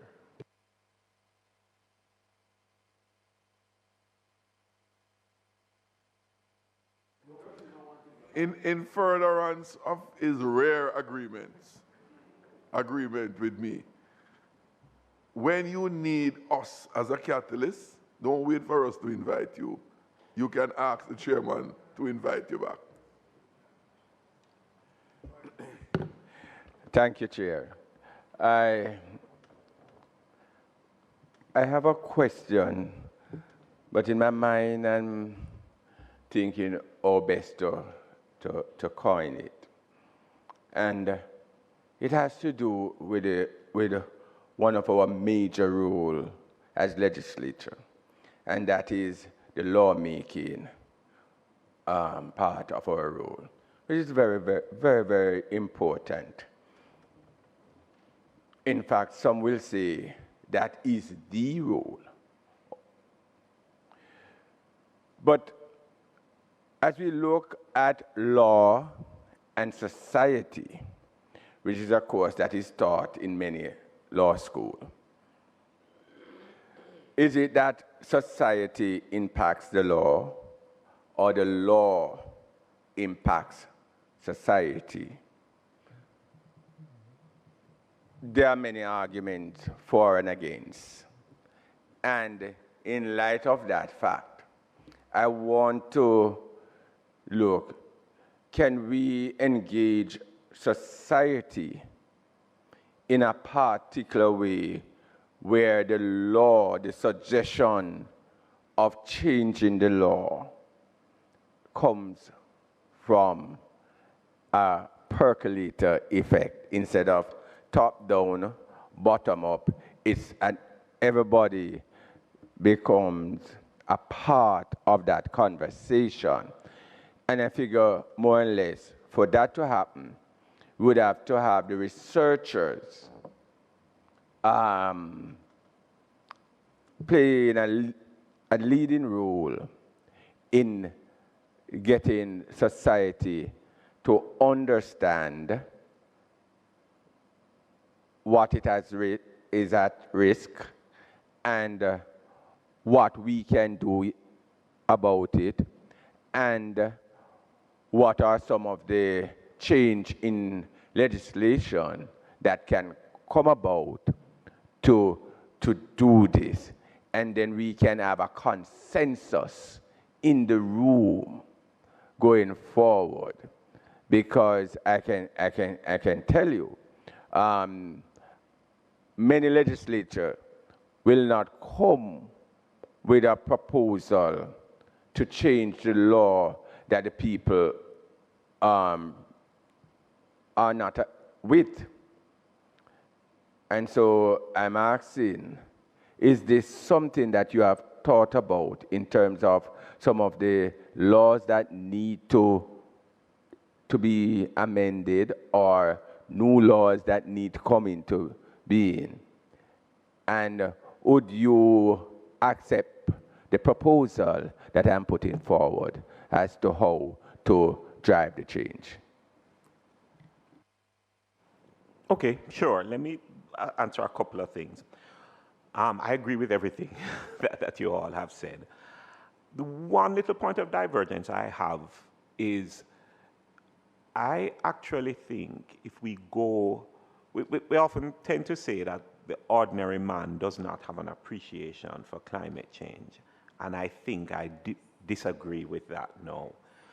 When I began climate change work 20 years ago, maybe I would have said yes. But climate makes its own case. And something like Beryl this year has made the case. And so I am actually very excited not excited, but when I watch the news and I see the interview with the community, and they make the association. They may not be able to explain to you that is greenhouse gases and so, but the ordinary man right now has such an awareness that something is wrong with the climate. And for me, what the challenge is how do we capitalize on that?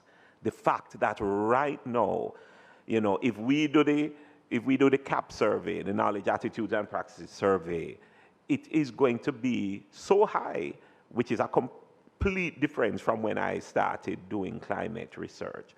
You just hear the man say, boy, the river come down and it mash up all my crops, and I've never seen rain like this or water like this before.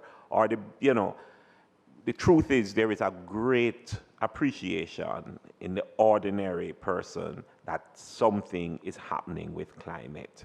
And the question is how we capitalize on that to make the education and how do we then move it to the next level?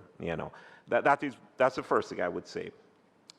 I completely agree as well that, boy, when you look on the member here said it, the 2030 goals, And I think I was trying to make that point.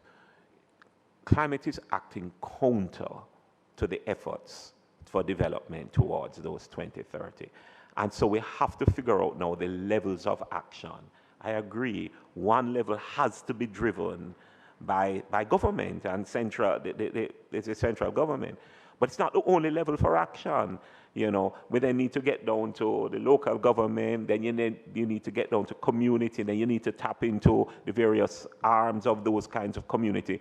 And something we mustn't forget, we need to get the private sector on board as well. You know, there's a critical role, especially for the private sector, you know, in terms of not only adaptation, but incentivizing resilience. I happen to have spoken at the Institute for Insurance Association of Jamaica's conference 2 weeks ago. And I was trying to make the point, if there is an entity that can drive resilient action, it could be the insurance sector through innovation. The minute you decide you are going to give me a percentage reduction in my premium if I put on a hurricane strap, you bet that next year I will have a hurricane strap on. Right, because there's a clear benefit for you, you know.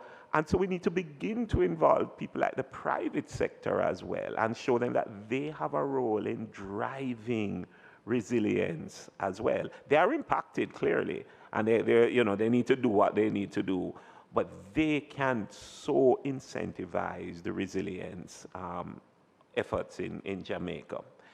And then I'll respond to your last thing. Law and the legal framework is one of those areas that we really have to take up. The truth is, and the law school recently, I think last year, the law school conference had a whole section on the gaps in environmental law, polluter pay principle, those kinds of things. You know, there are significant legislative gaps that we need to deal with. And it is not something that we are doing much in. But there is a whole legal framework. Very interesting. One of the very big developments globally with climate, I think I was saying it to the colleague here, is that this year, 2 international bodies have been asked to make rulings on climate.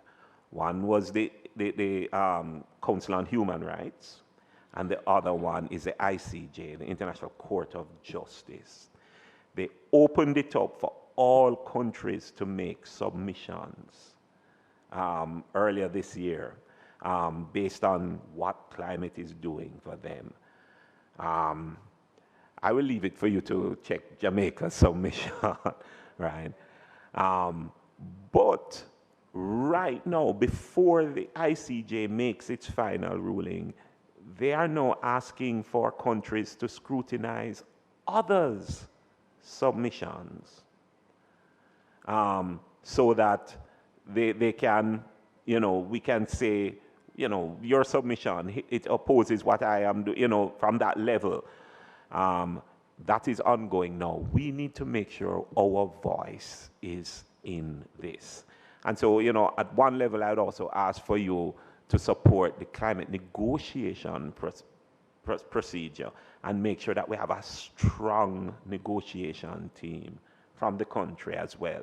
That's critical because we have our perspective which needs to be represented. But the whole legal framework, I agree, is one of the areas that needs to be addressed.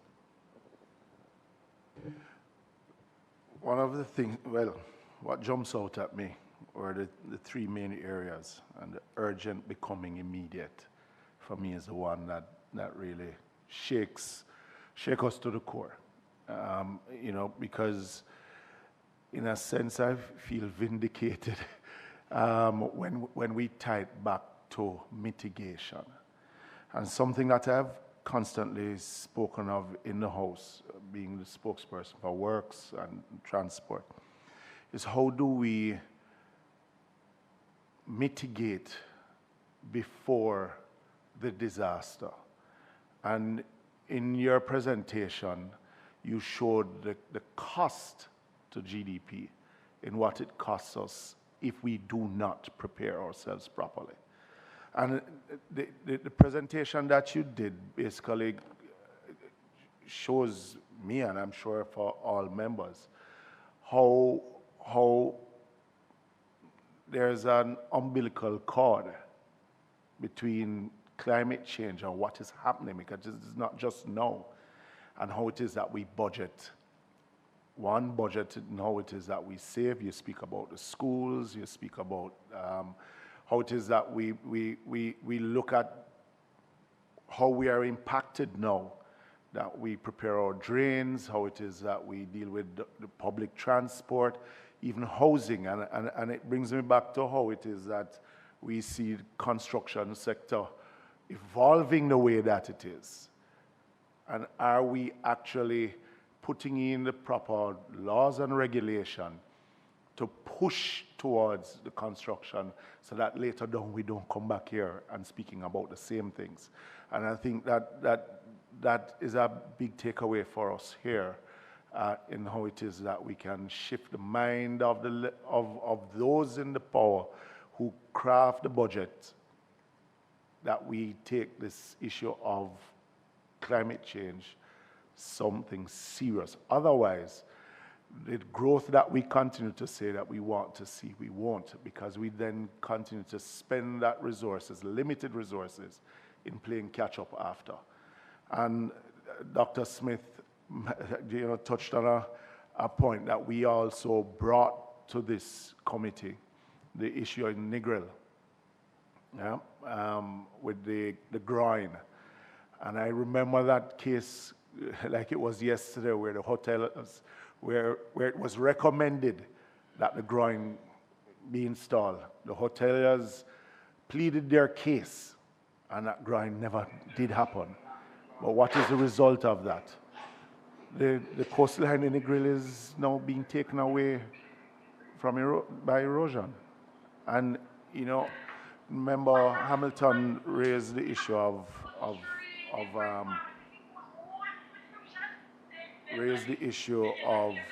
how it is that our ecosystem, how it is that we manage it while we are dealing with the economic side of it. And are we actually, while building out these hotels, are we putting in the regulations? Are we putting in the necessary capacity for us to have the growth within the industry? Because we do depend on it greatly. But are we then managing the environment at the same time? So while taking away from the environment, are we actually protecting what is left and adding to what it is that we already have? I mean, we see, for instance, how long it takes for the mangroves to grow. Palisados is an example. We see it there each time that we pass it. As long as I've been in this house, that project has been there, and we see that it's still at infancy stage as far as I'm concerned. Are we building out quickly enough to manage?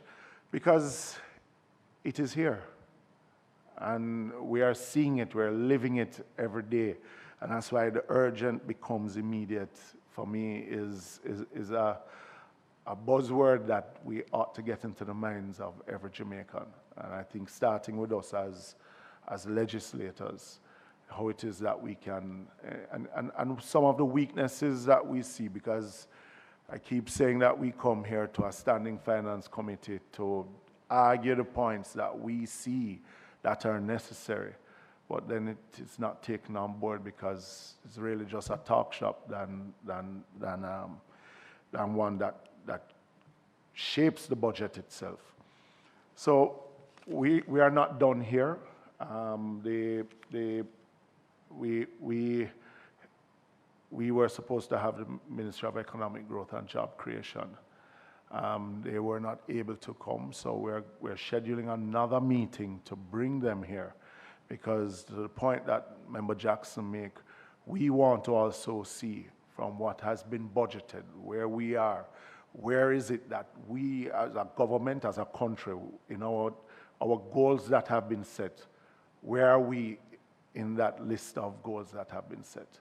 If not, then why are we not there? And is there more budgeting that needs to be done? The case that you have made, and I think we all agree in asking for more funding for research, because for me, while these reports have been asked for by PIOJ, MJEC, what is it that is happening with these reports? Are we really integrating it in our developmental goals and protection of how it is that we do budget? Are we actually using them, or are we just saying that they are reports? Because there are many ministries that have reports that gather dust, and we actually do nothing with them. So hence why we want to have Ministry of Economic Growth here to find out what are they actually doing with these reports. Another case is really public education. You know, and enforcement, because there are laws on the books. Are we actually enforcing those laws to benefit the case that you have actually made, is what? Yep. Right, and how it is that we need to update some of those laws to the benefit of what it is that we want to achieve. You know, it is adaptation, mitigation, but in our case, from where I sit as a legislator, how is it that we prioritize in mitigating? We had a presentation here by National Works Agency a couple of years ago, and their own research has shown that we spend 70% more in their budget when we do not do proper mitigation. So we spend after the fact. And if we had spent it before, then we would have seen less expenditure later down. So it is critical, and there's a hasten, for debate and how it is that we deal with this matter of climate change. I really, really want to thank you, Professor Taylor and the team from UWI, in sort of tugging at our conscience. And because we do hear the issue of climate change, sometimes you need a reality check to say. I like Member Clark. I remember I was a Parliament's representative on the ACP. I remember we were supposed to have a meeting in Vanuatu, in the Pacific, and it was flattened by a typhoon months before. We ended up in Fiji, but it gave me a better understanding of how small island states are impacted when we contribute probably the least to climate change.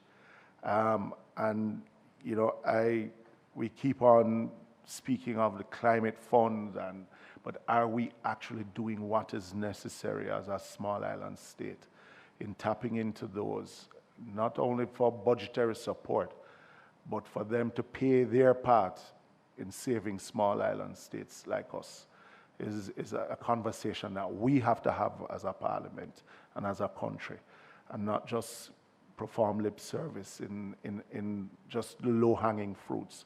Because if we're not careful, my grandchildren won't have a country that looks like what we have here now.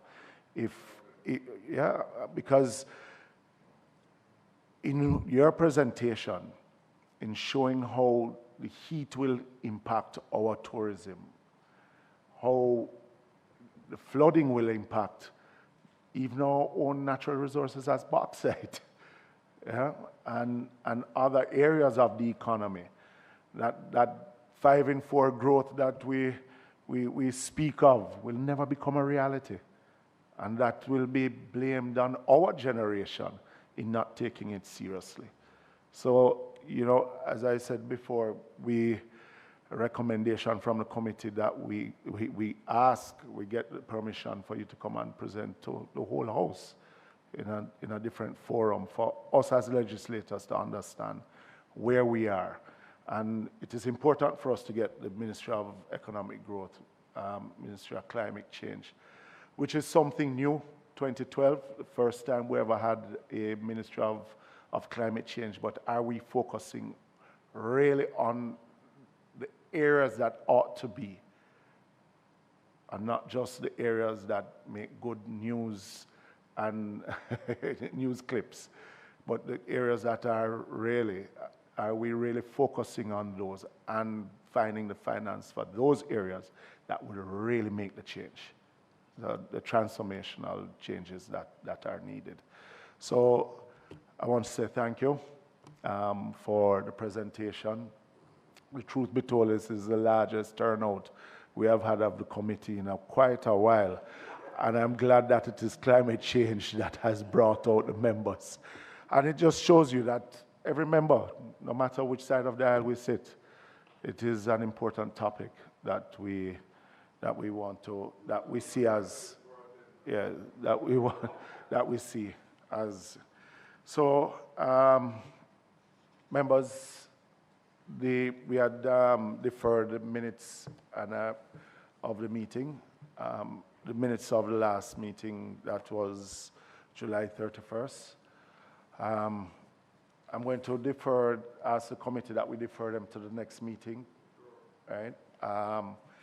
Also that we, looking at the date for the next meeting, looking at the calendar, members, for October and November, nearly every Tuesday and Wednesday has already been booked by a joint select committee or, all joint select committees. I am proposing that on the 15th is a Tuesday.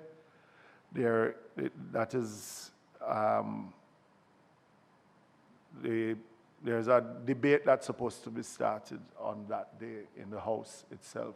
That's the only morning session that is free.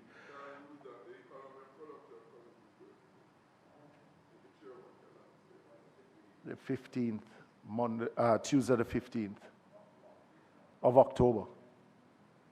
Well,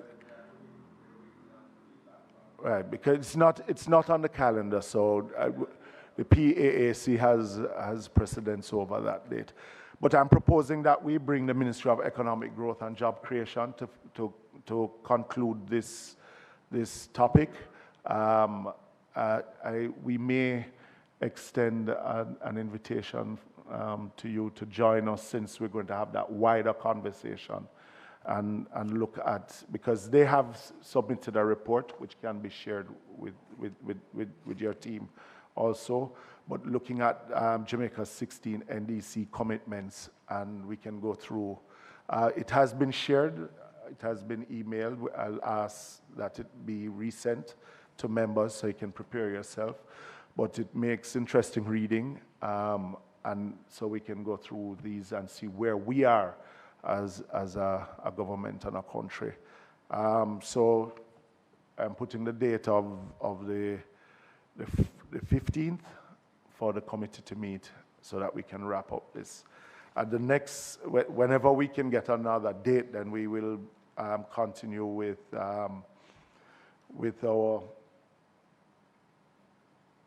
our schedule, which is looking at the public investment appraisal branch and the public procurement, looking at procurement, in particular with Ministry of Economic Growth and the National Works Agency.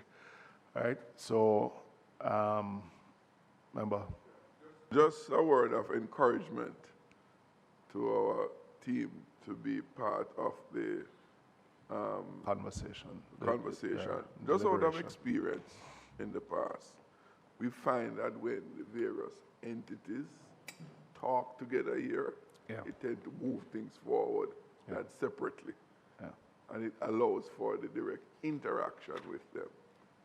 So I just, not pushing you, but urging you to accept. Thanks, member. So we have settled the date of the next meeting. We have an apology from Member Lee, so to include in the minutes. Members, again, I want to thank you. I want to thank the team from UWI. I was a bit hesitant when MJEC said that they could not make it if we should have you come on your own, and I'm happy that we did, because it basically took up a whole meeting and it was very informative. And I want to thank the members for making it out to the meeting today. So if we have no further business, the meeting is adjourned. I move for motion for the meeting to be adjourned. Thank you. Thank you, members. Thank you. Yes, she did. Thank you, Ms. Cohen. All right, and our consultant who was also adamant with other members that we included this topic in our lineup this year. Thank you very much. Meeting adjourned.